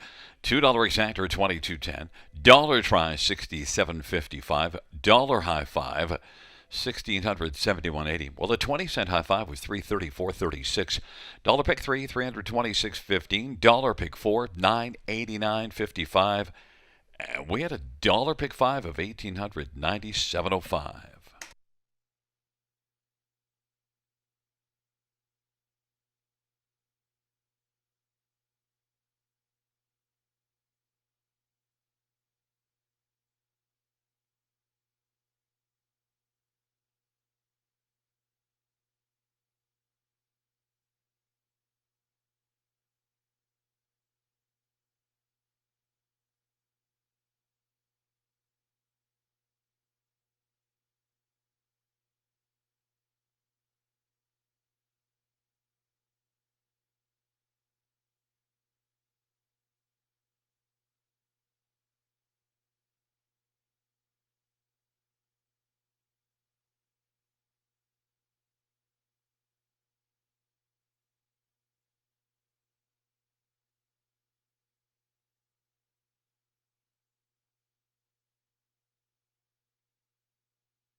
Fifth race, Sora finish from the top is a 2-4-5-1-3-7-6. That's 2-4-5-1-3-7-6 on the bottom.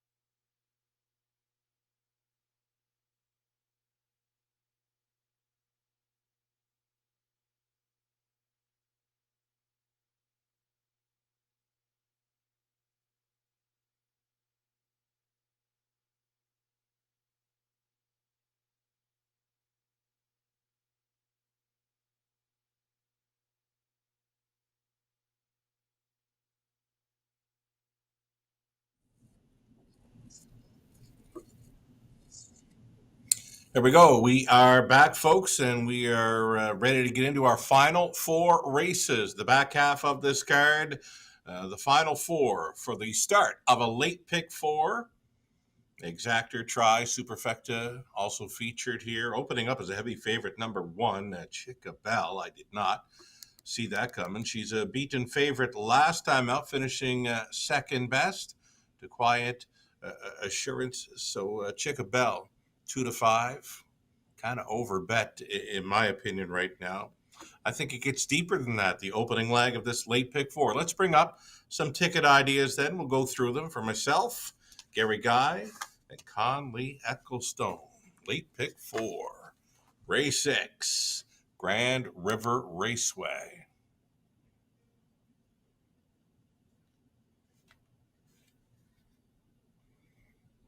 There we are. We're going to go deep in the first couple of legs. Like I said, I'm not sure how this one Chica Bell takes all that action. I mean, I've got the 3, Waiting on a Woman as a player. I've got the 6, Maria Fromage, and even the 7, DA Temptation, a speed threat for the outside gate. Daryl Thiessen doesn't mind trying them from the outside. It's going to be second time for the Jody Cullen Barn. Number 7, DA Temptation. Ooh, tempting, right? 15-1 with Thiessen on board. Race number 7, leg 2 of this pick 4 play. I'm on the 1, 2, 4, and 7. It's a great looking field of pacing mares. Salzburg Olympia, Faded Fire is there. Set at a precedent. A beaten favorite last time out. And again, using an outside starter, number 7, Santa Fe's Appetite, another Cullen trainee that could offer up a bit of a price in there. She was a solid winner in her latest, though she will be facing tougher here this evening. 8th race. Race number 8, we're on the 1, Cincinnatus, the 2, Master of Fire, also including 5, Get in Line, and narrowing it down to 2. In the finale, we're using 2, Smoothie's Delight, and number 6, Salzbrook Gunner, who got up in time to win the latest over the river in 56-2, a career best there for trainer Gary Murner. Daryl Thiessen stays on board. That's 6 in the finale. $19.20 on a 20-cent play. Another ticket to look at would be the one for Gary Guy. Track announcer Gary Guy's late pick 4. Ticket idea. No singles here for Gary. He opts for Chica Bell, Waiting on a Woman to start things up. 1 and 3. His top selection in race number 7, it was the 4, Setting a Precedent. He's also including 1 and 7 in that 7th race. The 8th race, 2, Master of Fire, 4, Dancing on the Drive. And in the finale, his top selection there was 6, Salzbrook Gunner. He also includes the 2 and 7 to play along with Gary on the late pick 4, $7.20. And one more ticket for our friend Conley Ecclestone. Let's see what Conley's got marked up for this late pick 4 at the river. He singles up 1, Chica Bell. It's a heavy favorite, in my opinion. Again, over bet right now at 3-5, but a single for Conley. He's 3 deep in the 7th with 1, 4, 7. 8th race, he's got the 2, Master of Fire, and 4, Dancing on the Drive. And then he's deepest of all, race number 9 with the 2, 3, 5, 6, and 8. If you're playing along with Conley, $6 even on a 20-cent wager. That's the way we see this late pick 4 shaking down at the river. Next voice you'll hear, track announcer Gary Guy.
Field on post parade for the 6th one. Chickabell, Sammy Filia from Amanda Riley and Vincenzo Strangis. Number 2 is placed here. Jason Ryan for Kayla Henry and Natalie Willette. And number 3 is Waiting on a Woman. Travis Culliver, Jody Cullen, and Ron Cullen. 4 is Lola Sunshine. Lauren House for Scott McNiven and Brad McNiven and Thomas Broadhurst and Bradley Douglas. Number 5, No Money Honey. Mike Vanderkamp drives and trains for Stuart and Patricia Bolander. Number 6, Milia Fromage. Travis Henry for Harry Martin.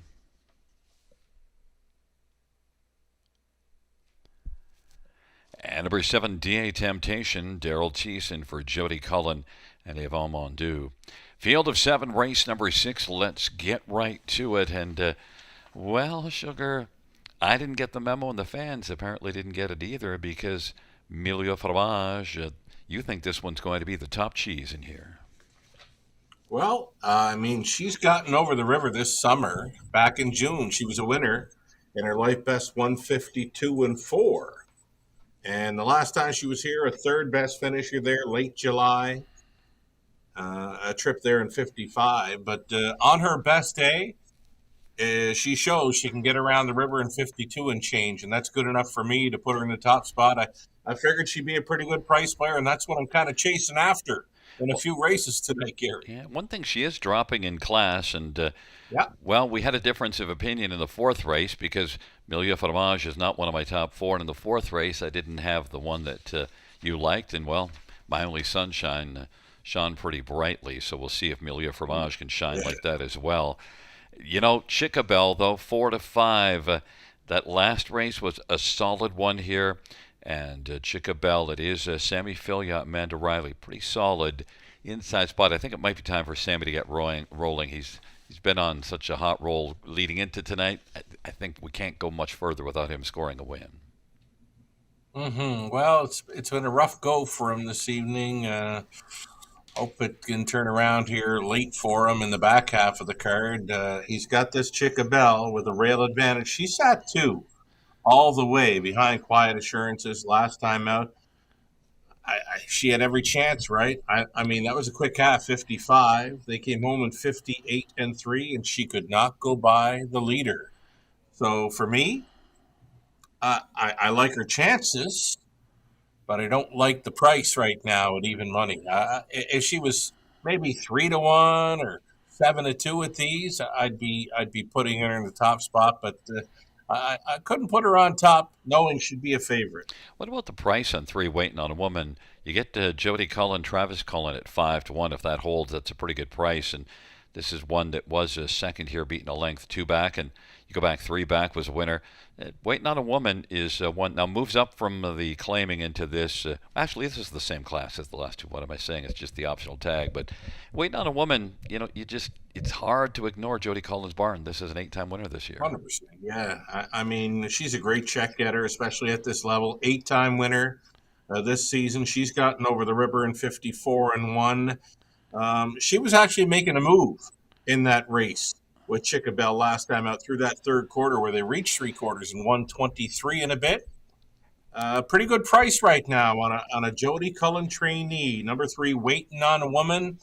Nothing wrong with her and nothing wrong with the price. Well, you know, and if you don't like that one, well, Jody's got another one in here, D.A. Temptation and Daryl Thiessen, and Daryl's already hit the winner circle once this year. Now, D.A. Temptation's only got 1 win on the year, but is 8 out of 14 in the top 3. Here's your dark one. Daryl Thiessen, we've seen him all meet. Anytime he's hit a live speed ball on the outside, he sent them. I mean, this horse can leave like a rocket ship. Comes in from some Rito starts where he finished she finished 5th last time out. I think he's going to send this mare. 7-1 price player. And, you know, if he sends and doesn't happen to make front, well, he's got a barn mate that might be able to find room at the inn for it. Yeah, well, you know, for Lola Sunshine, if you're looking for angles, we already have My Only Sunshine. Can we get another bit of sunshine here? This is actually one that didn't race badly the last race here, 54-1 to finish 3rd. and comes in off of 2 good races. This is only the 3rd start off of a bit of a layoff, winless on the season, but maybe that's 3rd start back. The last couple were decent. I liked her a bit last time. I think I had her picked for a 3rd or 4th best finish, and at 21-1, she was in for the show dough. I did have her here for 4th, but then I looked at 7. I said, no, the 7's got more speed. Maybe she finds a spot closer to the front here. So Lola Sunshine, yeah, she gets a shot at the superfecta here, Gary. $5,000 yearling purchase, $1,000 cheaper than the winner of the last race. Field of 7 for race number 6. They're taking up their positions, heading on into the backstretch. It's Chickabel in place here on the inside of the center, waiting on a woman. Lola Sunshine, No Money Honey to the outside. Milieu Fromage and DA Temptation.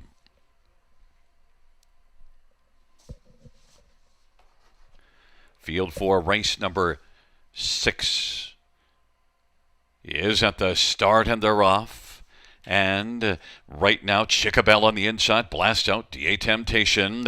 Then racing position 3rd is Place here as they work their way around the turn. Now, No Money Honey has come on the outside, 3rd, and now wants to drive on and try to get to the pylons 3rd, and is going to do so. Then Place here. Then it is back to Waiting on a Woman and the trailing pair, Lola Sunshine and Milieu Fromage and Chickabel, 2-5 on the board. DA Temptation is racing position 2nd as they come off the turn. Then 3rd is No Money Honey, 27 seconds opening quarter as they race their way on past us, and back there in 4th is Place here. Then Waiting on a Woman, Lola Sunshine and Milieu Fromage is not the top cheese right now, is trailing the field. They race their way on up towards the half off a 27 opening quarter. Chickabel looks to pick up a breather, no one popping to the outside. DA Temptation isn't tempted because has a pocket trip. And No Money Honey's racing 3rd and is going to angle out now as they race on down the backstretch. But Chickabel takes them to the half in 56-4 and looks strong. And racing on the outside now. Racing 4th is going to be Waiting on a Woman. And Waiting on a Woman is going to be coming first over because No Money Honey elected to stay to the inside. Then it is back to Lola Sunshine. Place here. Milieu Fromage is trailing the field off of 56-4. They get by 3/4, 125-1. Chickabel and DA Temptation. Chickabel still looks sharp. And then racing 2nd, DA Temptation. No Money Honey. Waiting on a Woman. A late push for Milieu Fromage. And on the inside, Place here on down the stretch where they come. Chickabel. DA Temptation is chasing, but Chickabel continues on. Chickabel is going to ring that bell at 2-5. Chickabel wins it. And then 2nd is between DA Temptation, No Money Honey. Then it looked like Place here. 153-3. Chickabel. The money came hard for Chickabel. And you know what? Ring that bell. This is one that was really good and lived up to the heavy billing. Yeah, she took all that early money and it stayed on her, right? Early money was the smart money. We did like her chances. We just didn't like the price. I mean, I think she's the 2-5 winner there. So, yeah, you'd have to use her in the opening leg of the pick 4, but just couldn't get there for her with the low odds expected. Yeah, you know what I always say when it comes to favorites and betting 2-5 horses, don't worry if you miss one because they're like buses. If you miss one, there'll be another one coming by in 20 minutes. You know it. You don't lose a lot of sleep over the 2-5 horses that you didn't cash on. Never. Unless someone's pounding them with maybe a $3,000 or $4,000 win price. Yeah, if I had your money, maybe I could pound, but Huh. I don't have all the Funny. I don't have all the maritime investment money. I'm just the lowly announcer guy. No. I'm talking to a guy that never misses a day of calling, doesn't take vacations. So there's a real nice nest egg hidden away there somewhere. Yeah, well, I hope I trip over it someday. Look at Milieu Fromage. I guess I should just say I didn't get the memo, and I guess the horse didn't either. Oh boy, yeah, took back to the back of the bus, right? Not much to say about that one. I should have I said got the one nothing. for second. I got the 7 for fourth, and they finished first, second. How about that? Yeah, look, you've had a lot of positive this evening, but Oh boy. this race, sometimes it's you can be humbled very quickly. That's why you don't want to brag about your winners too much because you're only Oh, 20 minutes away from being humbled. indeed. Let's talk about Laser again at 30-1. 28-1. Now, don't get carried away. Don't add on. Sammy Fillion adds on a winning drive with Chickabell, 4-year-old Some Beach Somewhere Bay Merrill by Vincenzo Strangis, trained by Amanda Riley. It's the 5th win this season, 14th lifetime. Chickabell, 153-3. And out trackside, we'll have a group from the Grand River Ag Society, the scholarship recipients. Oh my, they're all out trackside, looking smart. Well, that's why they're the scholarship recipients, because they're smart.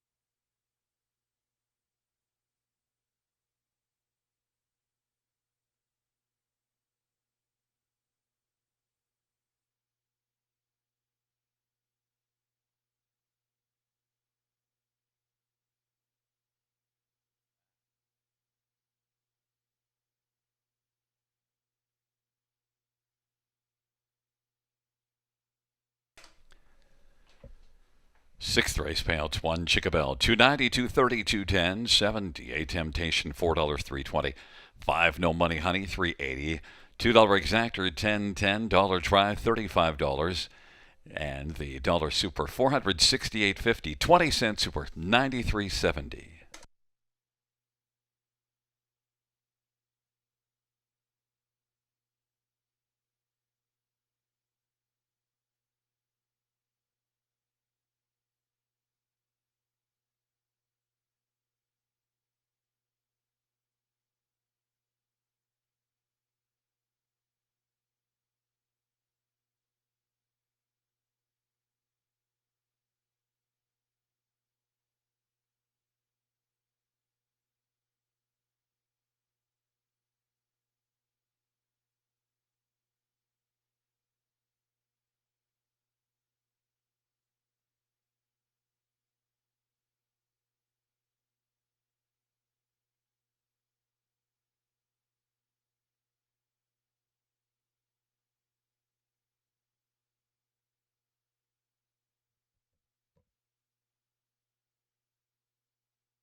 Sixth race, order of finish from the top. 1467352. That's 1467352.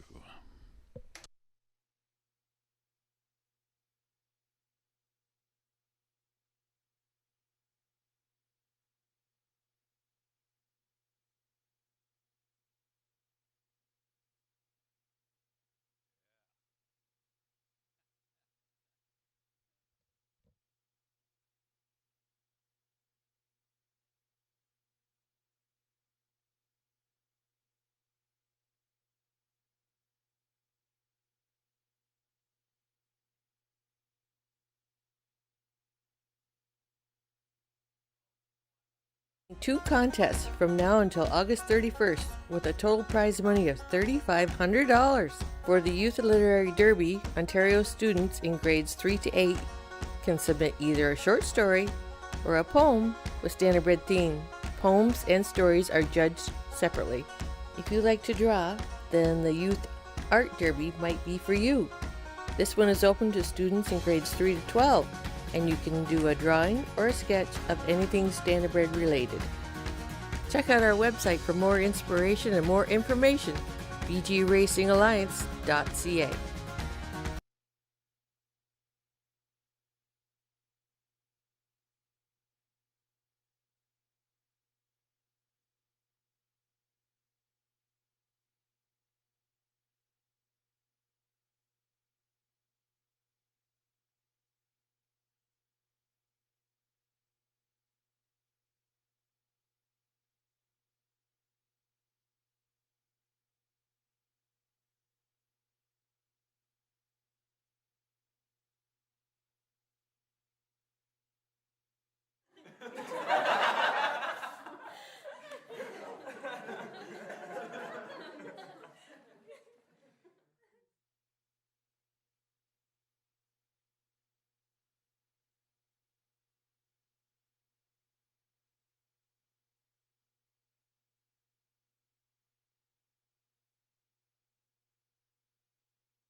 There's on Post Parade 1, Salzburg Olympia, Jay Harris for Vern Cochran and Edward Gork. Number 2 is Fated Fire, Lauren House for Pam Forkey and Mindy Findling Repko.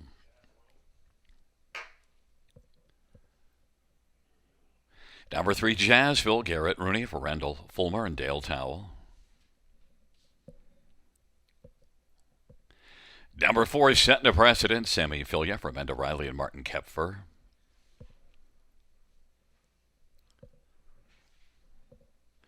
Number 5, Raz and Jazz, Daryl Thiessen for Ashley Lenvoy and Gino Toscani. Number 6, Chelsea's Choice, Travis Henry for Ricky Montgomery and Chelsea Hughes.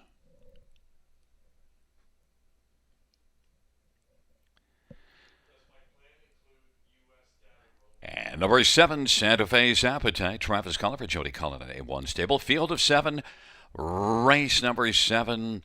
Well, let's get a look at this. And, I don't know if we should look at my picks or yours, or you know what? They're both the same, so let's just follow along here. I was stealing from your homework, I guess, because you have set a precedent, and so do I, Sugar. A big one, I think. It would be career win number 30, should she get there tonight. And I believe Sammy and Amanda can go back to back. They were the connections, the winning trainer, winning driver with Chickabell in race 6. Looking for them to come right back here to start up the late pick 3 at the river. Yes, Sammy didn't score early, but he's looking to pile them up. Been piling up wins coming into tonight, and took a few races to get rolling. But now I think setting a precedent has got a really great shot. Now, there's some nice horses in here. It's just that setting a precedent. I mean, look, career best 49-4, take 3 years ago. But also, you see this one. Just you look down the page, you see 50 and change, 3 consecutive 50 and 2 miles. Setting a precedent, really good here last time out. Charmbo Stormy was just unbeatable last time out. So, Yeah. No problem for setting a precedent in terms of just She looks really good here tonight too, Gary. Yeah, absolutely. And well, just a good mare. But look, as I said, it's a really nice field. And Santa Fe's Appetite, this is the one that we both went to as the bottom of the exactor ticket, but dominant win. Now moves up and faces tougher, but really dominated last start. Yeah, she won quite easy in 52-3. She was on top all the way, and there was never an urgent moment for her. Right now, 5-2 is a decent price for her. A win would not surprise me.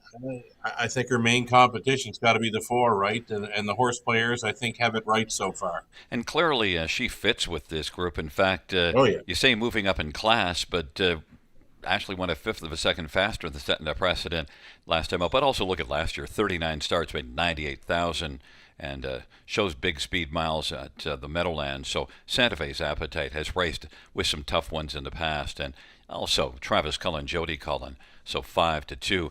Where else can we go? Well, you got to go to the veteran Salzburg Olympia, almost 350,000 lifetime, and an inside post.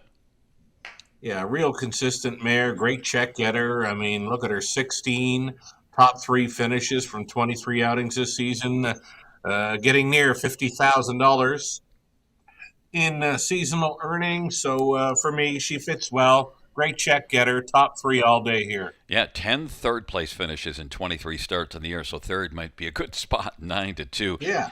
Number 2, Fated Fire. This is one that I'm never right on, so Fated Fire, whenever I've been on this mare, it's not been the right time. And Fated Fire, 2 starts ago at Georgian was really good. Came here last time out, really not that big a factor.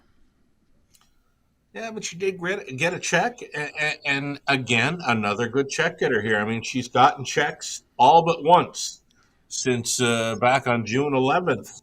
You can go through the program lines, and great check getter. Her only off-the-board finish, mid-July over Woodbine Mohawk Park when maybe facing a bit tougher. But for me, Fated Fire, I think Lauren can find a decent trip for her. I'd see her sitting in the front half of the field.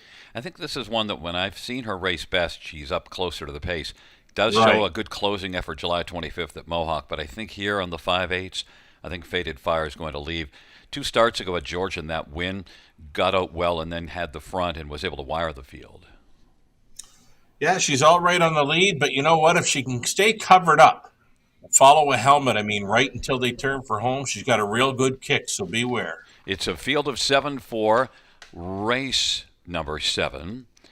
Setting a precedent as the 6-5 betting favorite as they take up their positions, and it is Salzburg Olympia. Faded Fire on the inside. In the center, Jazzville setting a precedent, and Razin Jazz. And to the outside, Chelsea's Choice and Santa Fe's Appetite.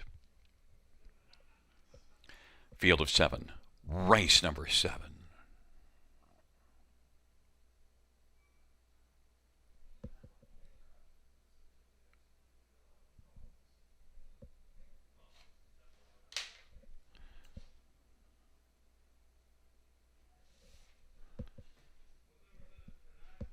Field for the 7th race in the backstretch.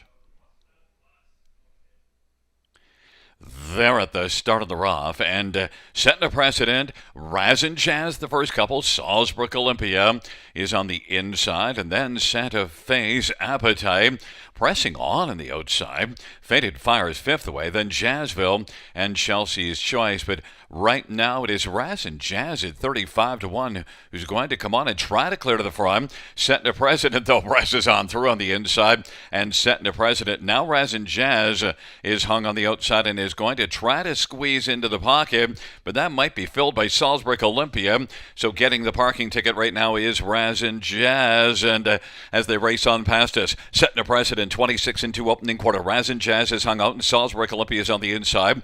Santa Fe's Appetite is racing second over 4th. Faded Fire is on the pylons, about 3.5 from the front.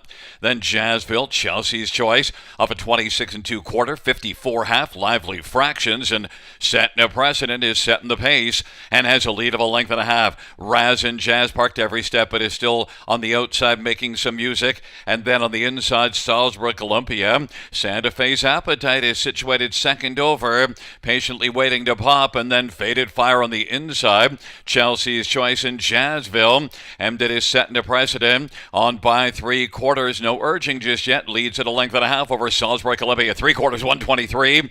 Setting a precedent. Now backing away Razin Jazz, and Salzburg Olympia is getting urging to step out and try to call her. Setting a precedent, but setting a precedent. The pace setter continues on. Setting a precedent. Salzburg Olympia on down the stretch drive. Setting a precedent on the inside. Salzburg Olympia is getting closer now. Salzburg Olympia is going to come on by and win it over Setting a Precedent. Then Faded Fire in Jazzville. 151-2. Salzburg Olympia. Well, we talked about the likelihood of this one finishing third, and well, this mare said, yeah, I don't want third and I don't want second. I want the win. I'm going to track down Setting a Precedent, Sugar. How about that mile, Gary? 151-2. Like, is that near track record status? Got to check it out for the mares because check it. That's getting there. But you know what? The race set up beautifully. They battled out early. You get the half and 54. Whenever you get that kind of speed, that's what's required. 100%. Yep. She tripped out. 2-hole ride down to the half, 54 flat. Looks like she's just taken the mares pacing track record. Charmable Stormy had it 151-3. There's your newest track record holder, Gary. By a 1/5 of a second. Man, you are fast off the hop to get it. I have to change your I'm name. on my laptop, man. Yeah, well, I had my laptop open, but I had to talk to this guy from London, my London bureau chief, and I couldn't look it up at the same time. I can only do one thing at a time. This is great to see, though, because, like I said, this mare's a great check getter. I only had her pegged for third, but you know what? She couldn't have gotten a better trip. I mean, they battled down towards the half and 54, and great to see her pop tonight.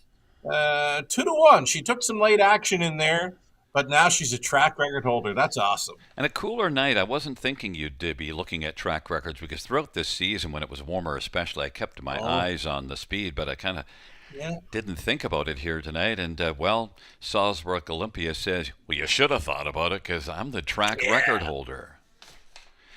It's a 1-4-2-3 Salzburg Olympia. 7-year-old Big Jim Black mare owned by Edward Gork, trained by Vern Cochran. Jay Harris, the winning driver. 5th win on the season, 34th lifetime. Salzburg Olympia. New record for an aged pacing mare. 151-2.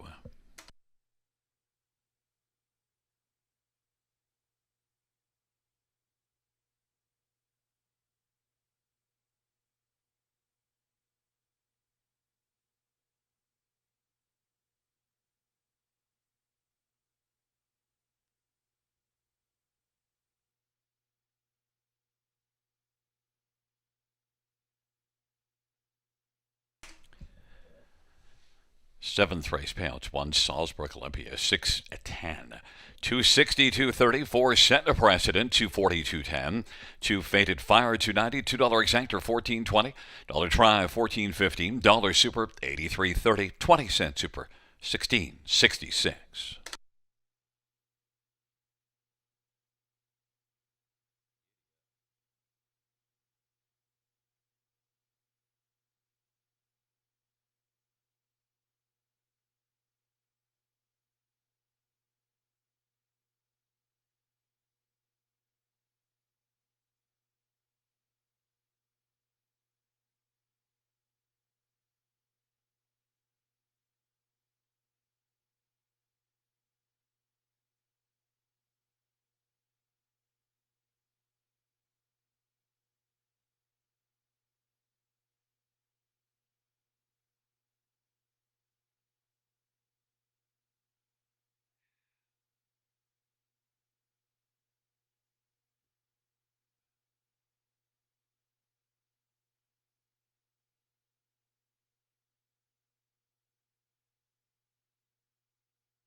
Seventh race. Order of finish from the top. 1-3-4-2-7-5-6. That's 1-3-4-2-7-5-6 on the bottom.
Field for the 8th on parade. 1, Cincinnati, Jay Harriser, Derek Anderson, and Gordon Mason. Number 2 is Master of Fire, semi-filia for Robert Kyle Fellows and Yolanda Fellows and Blair Corbeil and Patrick Dillon and Windermere Stable. Number 3 is Renegade Beach, Travis Henry from Matthew Pettis and Mataross Stable. And 4, Dancing on the Drive, Austin Surrey for Rachel Andrew and Ralph Jardine and Kevin Jardine.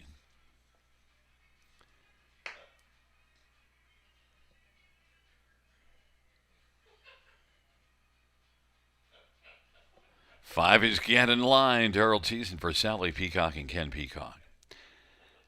And number 6 is Freight Full of Gold, Jason Ryan for Jessica Hayter and Ed Hayter.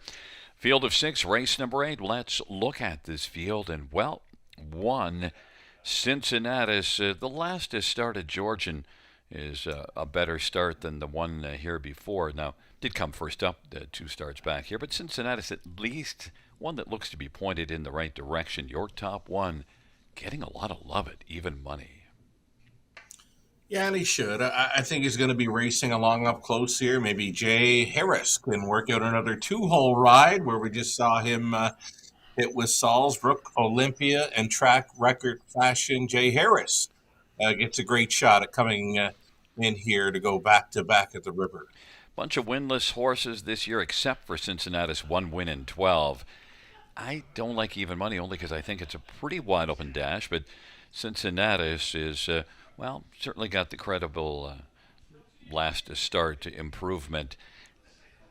I guess we'll see some gate speed from the inside. This one, we saw this one here back in the middle of July from post 7 blast to the front.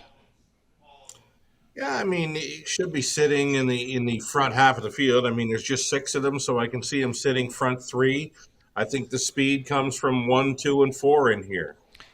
Well, number 2, Master of Fire is my top one. And look, based on recent form, I mean, you do have to take a bit of a leap, but 57-1 compares well, and you do see this one showing a 54-4 mile at Mohawk back in May. Now, that was the race went in 51-3, so he was nowhere near it. But Master of Fire, Sammy Filial, Robert Kyle Fellows, certainly strong connections, but Master of Fire needs to go a little more.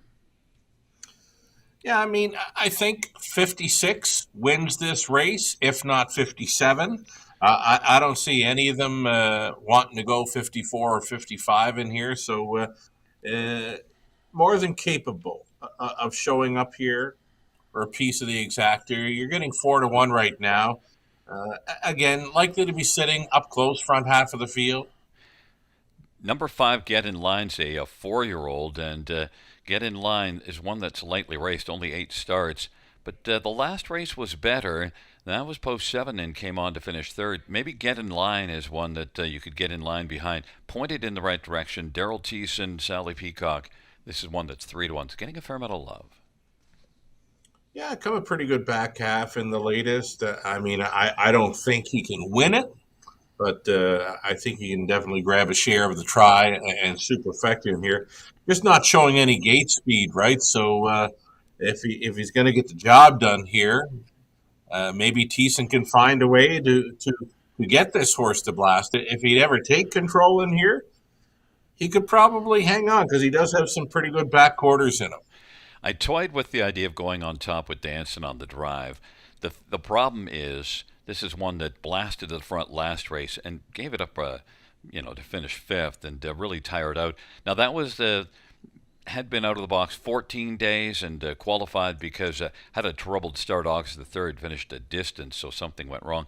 But also doesn't have a top 2 finish in 10 starts. The reason why I toyed with this one, Rachel Andrews, strong connections and gate speed. Maybe in this compact field, this one could kind of get things all his own way. But, he did get them all his own way early last time out, but just kept on rolling. Maybe needs to set a little bit to more reasonable fractions. Yeah, I'm not sure what we're going to get from the 4-horse here. Does have gate speed. Doesn't have much for closing speed. Just 1 third-place finish from 10 career outings this season. He's going to have to find a little more in that final quarter. Yeah, his final quarter last. He was like Hoffman last night, couldn't close the deal, dancing on the Oh, I drive. watched that one. Yeah, that was painful because that was a win. Just needed to just lock it up. Yeah. Oh, well, they're looking all right, though. I mean, they should be all right going into late season. Yeah. September's coming. September baseball that actually matters. Cincinnati's Master of Fire on the inside. Renegade Beach dancing on the drive in the center. To the outside, get in line and freight full of gold. Field of 6. Race number 8. All in position behind the gate.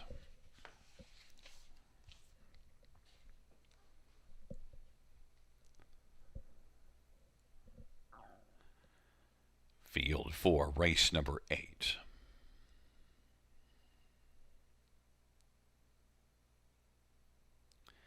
He is in position and at the start and dancing on the drive. He's going to dance early. Cincinnatus is away on the inside and pressing on. Dancing on the drive. Cincinnatus dancing on the drive is going to drive on now and take the lead. Cincinnatus is second. Master of Fire third. Then Renegade Beach get in line in freight full of gold. And now Cincinnatus is going to reclaim the lead. Cincinnatus is 8-5 on the board. Dancing on the drive is racing position second. Master of Fire watches those two from third, then Renegade Beach racing fourth, and then get in line in freight full of gold, 27 4/4, and it is Cincinnatus and Jay Harris who's got the lead as they race up towards the half, and very strong on top right now. Jansen on the drive is racing second. Master of Fire is racing on the inside third and is in front of Renegade Beach. Then it is Get in Line and Freight Full of Gold. And they got to the quarter in 27 4, into the half in 56 3. Cincinnatus with a lead of 3. Dancing on the drive is second. Master of Fire still yet to fire to the outside, is glued along to the pylons. And on the outside, Get in Line is moving up a bit. Then Renegade Beach and Freight Full of Gold. But right now, Cincinnatus is leading strongly as they race their way on up to 3/4. Cincinnatus and Jay Harris gets a little bit busy now with this one to keep on going. Get in Line is coming hard. It is Cincinnatus who's getting urging because Get in Line is now starting to burst onto the scene. Dancing on the drive and Master of Fire. And then it is Renegade Beach and Freight Full of Gold. Here comes Get in Line as the field turns for home. Get in Line has come on now and taken the lead from Cincinnatus. Get in Line and Daryl Thiessen as they come on down the stretch. But on the outside now, here it comes Master of Fire, but Get in Line's going to win. Master of Fire second, Cincinnatus and Dancing on the drive. 156 flat. Get in Line scores in a race number 8. And, well, another Daryl Thiessen timed move. 4-year-old Stallion Son, a betting line. Finally breaks on through to the other side, picks up a maiden mark. We figured the speed would be around 156 to win it, and he's right on the button. 156 flat from off the pace. He was the only one, really, that showed some pretty good speed in his final quarters. You look through it all, and it's 28 or 29, and there was nothing on the page that showed that. So those final quarters, they mean something. You're not going to do much coming home in 30 or 31 in Ontario. This is one that showed last time out, made the move from 7th at the half to come on and finish 3rd, so appeared to be going in the right direction. Daryl drove this one last time out at 29 to 1. And, well, you're not going to get 29 to 1 because actually the money came 3 to 2 for Get in Line. Ooh, late action came, hey? Wow, did he get pounded late? Yeah, and just the 4th start of the year, so and a 4-year-old, and against Master of Fire is a 3-year-old, Dancing on the Drive's a 3, but difference between 3 and 4 is not, as you've mentioned, from 2 to 3 is much different.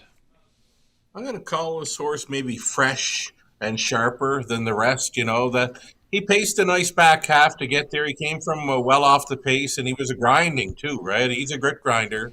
So Get in Line continues to go in the right direction. Well, it's a double for the double barrel. Get in Line coming back in front of us. 4-year-old Betting Line Bay Horse, owned by Ken Peacock, trained by Sally Peacock. First win, lifetime. Get in Line and double barrel Daryl Thiessen doubles up on the night. 2 wins.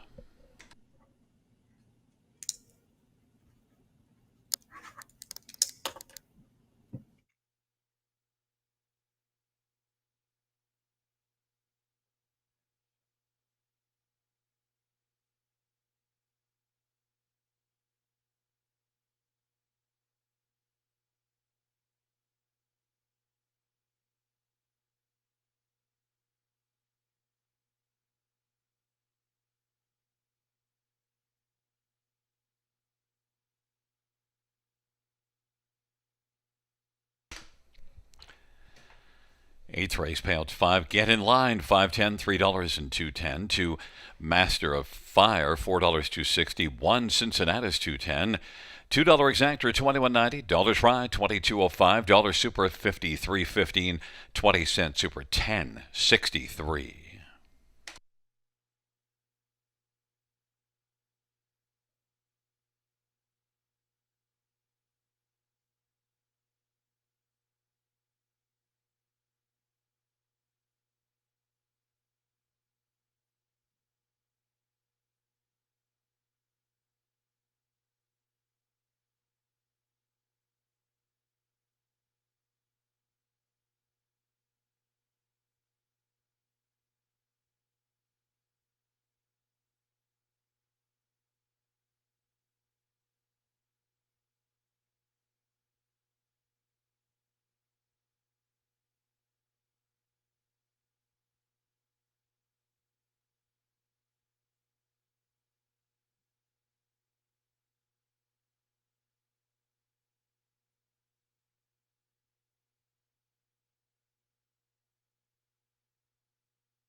The eighth race order finished from the top 326415. That is 326415.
Field on Parade 1, Snowport, Travis Culliver, Ashley Lenvoy, and Gino Toscani. Number 2 is Smoothies Delight, Damien McClellan for Robert Kyle Fellows and Jeff McFadden.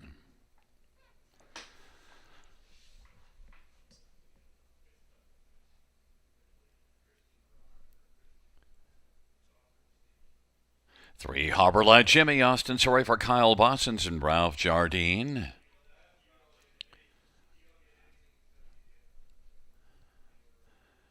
Number 4, Better Zone, Sammy Fillier for Vic Putty and Mike Horwood. Number 5 is Jim's First Date, Anthony Hahn for Heather Pickett and John Gray and R.S. Jewett. Chris Jewett, correction. Number 6, Salzburg Gunner, Daryl Thiessen for Gary Murner and Brendan Giroux.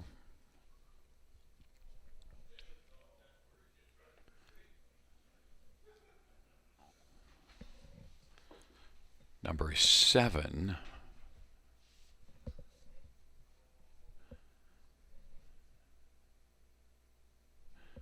is the Cheeky Bugger, Travis Henry for Boyd Wilson and Randy Wilson.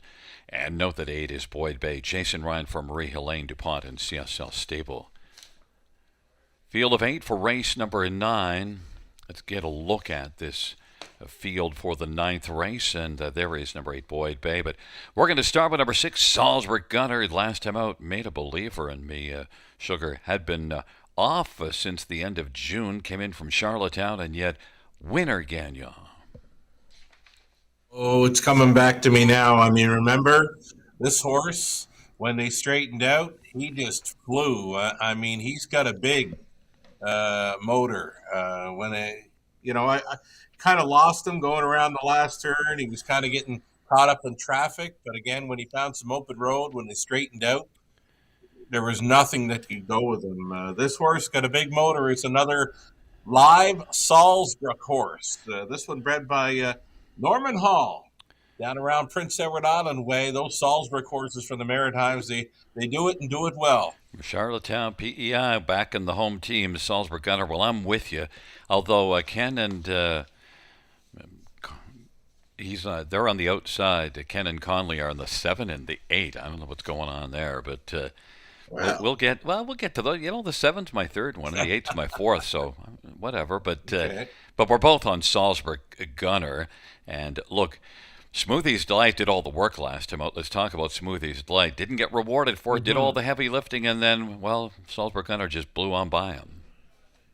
Yeah, she never really got tested too much, Smoothies Delight. She led all the way and appeared to have a comfortable lead, appeared to have it wrapped up when they turned for home. But again, that Salzburg Gunner, who was caught up in traffic rounding the final turn, it was the straightaway that he benefited from. I'm not sure Smoothies Delight can take Salzburg Gunner here, and that's why I've got him in the second spot in the exactor. And yet the fans are thinking there could be a little payback. 2 wins and a second in 3 starts, but I'm with you. Smoothies Delight had everything going his own way, couldn't close it out, and it wasn't really so much a knock on Smoothies Delight. It was because Salzburg Gunner was just better. How about number 3, Harbor Light Jimmy? 4 consecutive 5th place finishes. Here's the lowdown. We didn't get the memo, but this horse might be live tonight. He's 4-1 right now, but he is a clear favorite to complete, get this, the Daily Double, the Pick 3, and the Pick 5. The clear favorite to complete those wagers. So that's something to think about. Number 3, Harbor Light Jimmy, is a 4-1 value player right now. One thing to note, though, drops from non-winners of 2. The last 2 were in the non-winners of 2, whereas Smoothies Delight and Salzburg Gunner were in a maiden class. So the speed does compare, but only 1 win in 25 starts. But that is interesting. And 9-2, a few people did get the memo. Austin Sorey and Kyle Boston's on the 3. Yeah. Number 1. Yeah, like right now, Gary, I'd be thinking exactor boxes 3, 6, 6, 3 all day. One that I can shovel on towards the lower part of the ticket is 1 Snowport. Yeah, I mean, this horse has gotten some confidence lately. He's been picking up checks, a couple of thirds, and even flashing some 29 and change speed now on the end. So He's trending in the right direction, as Robert Reed Jr. would say. And Jim's first date, well, last time out actually did work hard, went out 3 wide at 3/4, but only was able to come on and finish fourth in that race that won by Crazen Party Boy. You probably remember that race. Oh, yeah. Remember that one? And you know what? Great check getter here. Best of the rest. And, well, Kenny and Conley, they're on the Cheeky Bugger and Boyd Bay. I'll use those two for third and fourth. And, boy, they're not taking any money. We're with the gunner. Salzburg Gunner and Daryl Thiessen is double-barrel Daryl looks to gun them down here and make it a hat trick. Oh, yeah, triple, right, if he wins this. Yeah, Snowport, Smoothies Delight, Harbor Light Jimmy on the inside, Better Zone, Jim's first date in the center, Salzburg Gunner, the Cheeky Bugger, and Boyd Bay.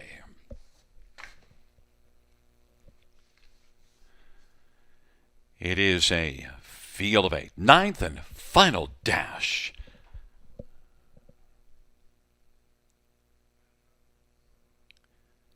Field for the 9th race is at the start of the rough, and the Cheeky Bugger is going to leave out with Snowport on the inside. Smoothies Delight, Harbor Light Jimmy. Salzburg Gunner is racing 5th, and then Better Zone, Jim's first day, and Boyd Bay is trailing the field. The Cheeky Bugger wants to come on and clear to the front. The Cheeky Bugger at 16-1. Snowport at 25-1 is racing 2nd, and Smoothies Delight is positioned 3rd with Harbor Light Jimmy on that one's back 4th, and then Salzburg Gunner is racing 5th in the early action. 27-1 opening quarter as the field comes on towards us, and racing position 6th is Better Zone in front of Jim's first date, and Boyd Bay is trailing the field. The Cheeky Bugger leads as they race on up towards the half, and looking at those cheeks from second right now is Snowport, and then on the outside Smoothies Delight being followed by Harbor Light Jimmy, and Salzburg Gunner took out, got off the pylons. Better Zone is on the inside. Salzburg Gunner is still 6th, but only about 5 off the lead, is 3rd over, part of the outer flow. Then Jim's first date and Boyd Bay, the Cheeky Bugger, half 56-3, and on the outside Smoothies Delight is getting closer to the Cheeky Bugger, and then racing on the inside Snowport. To the outside is Harbor Light Jimmy. Salzburg Gunner being driven patiently by Daryl Thiessen and is thinking about moving to the outside. Then Better Zone, and out wide is Jim's first day, and then Boyd Bay.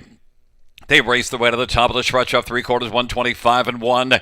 And it is the Cheeky Bugger trying to fend off Smoothies Delight. May have to deal with Harbor Light Jimmy and Snowport. And then also Salzburg Gunner. And also coming is Jim's first date on down the stretch. Rob, they come. And charging now is Harbor Light Jimmy as they come to the finish. Snowport up the inside. Harbor Light Jimmy, Snowport.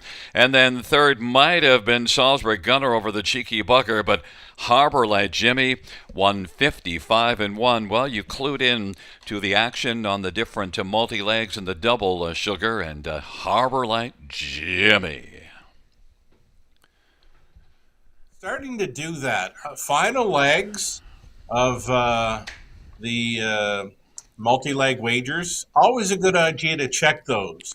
I mean, this horse opened up at 14-1, Gary, and I'm seeing that he's the clear favorite to complete all of those late wagers, the late double, late pick 3, late pick 4. So, I mean, and he took the late action here, right? Is he not an even money favorite winning it? Yeah, and you know, the thing is, all of their horses are coming out of maidens, and this is one that's coming out of back-to-back starts in the nominators at 2. And the last race, right, Georgian Downs post position 8, and so, you know, like the race, it just didn't. It's a difference of class. I'll tell you what, though, what a race! I mean, all 8 horses. What are they separated by? 2 lengths here at the finish. I mean, they are all together, Gary. What a finale! Yeah, I love it when you're seeing this slow mo. I didn't know who to focus on, but there it is, the 3 and the 1. And then the 7, and look who's trying to pop up and get into that picture is the 6. Does come on and pick up a 3rd, I believe, over the 7. The Cheeky Bugger did a lot of fine work, and only is going to get probably a 4th for it. It's a nice pick by Ken. I believe Ken Middleton had him picked on top, so he stayed on pretty good. But the smart money was in the multi-leg wagers. There's a tip, baby, to check out the the favorite on the end of these multi-leg wagers at times. Yeah, and I think the other tip is to look at the class difference, because really, non-winners of 2 compared to maidens, I mean, that is a big difference. Yeah, it was an easier spot for him. Yeah, for sure. Well, we're going to talk to you on Friday night. Study it up, buddy. You bet. Back in front of us, number 3, Harbor Light Jimmy, a 3-year-old McWicked Bay Colt, owned by Ralph Jardine and Kyle Bostons. And Kyle's also the trainer. Austin Sorry is the winning driver. It's just the second win this year and lifetime for Harbor Light Jimmy. 155-1.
Ninth race, payouts 3, Harbor Light Jimmy, 430, 310, 250. 1 snowboard, $11.90, $6. 7 the cheeky bugger, $9.20. $2 exactor, $48.50. Dollar try, $210.85.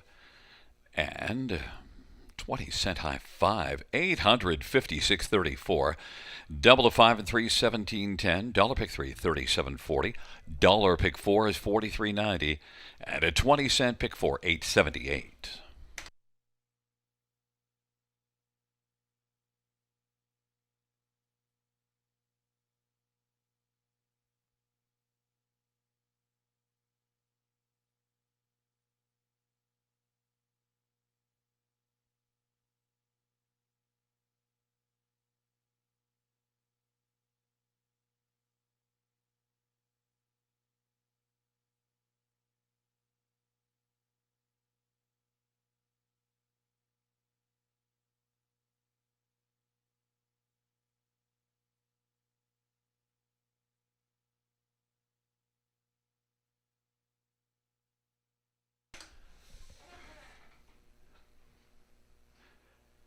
Ninth race, order finish from the tops at 251 87436. That's 251 87436 on the bottom. That concludes our live racing program for this evening. Next live racing event, Friday night, first dash, 6:20 p.m. Buenas noches, amigos.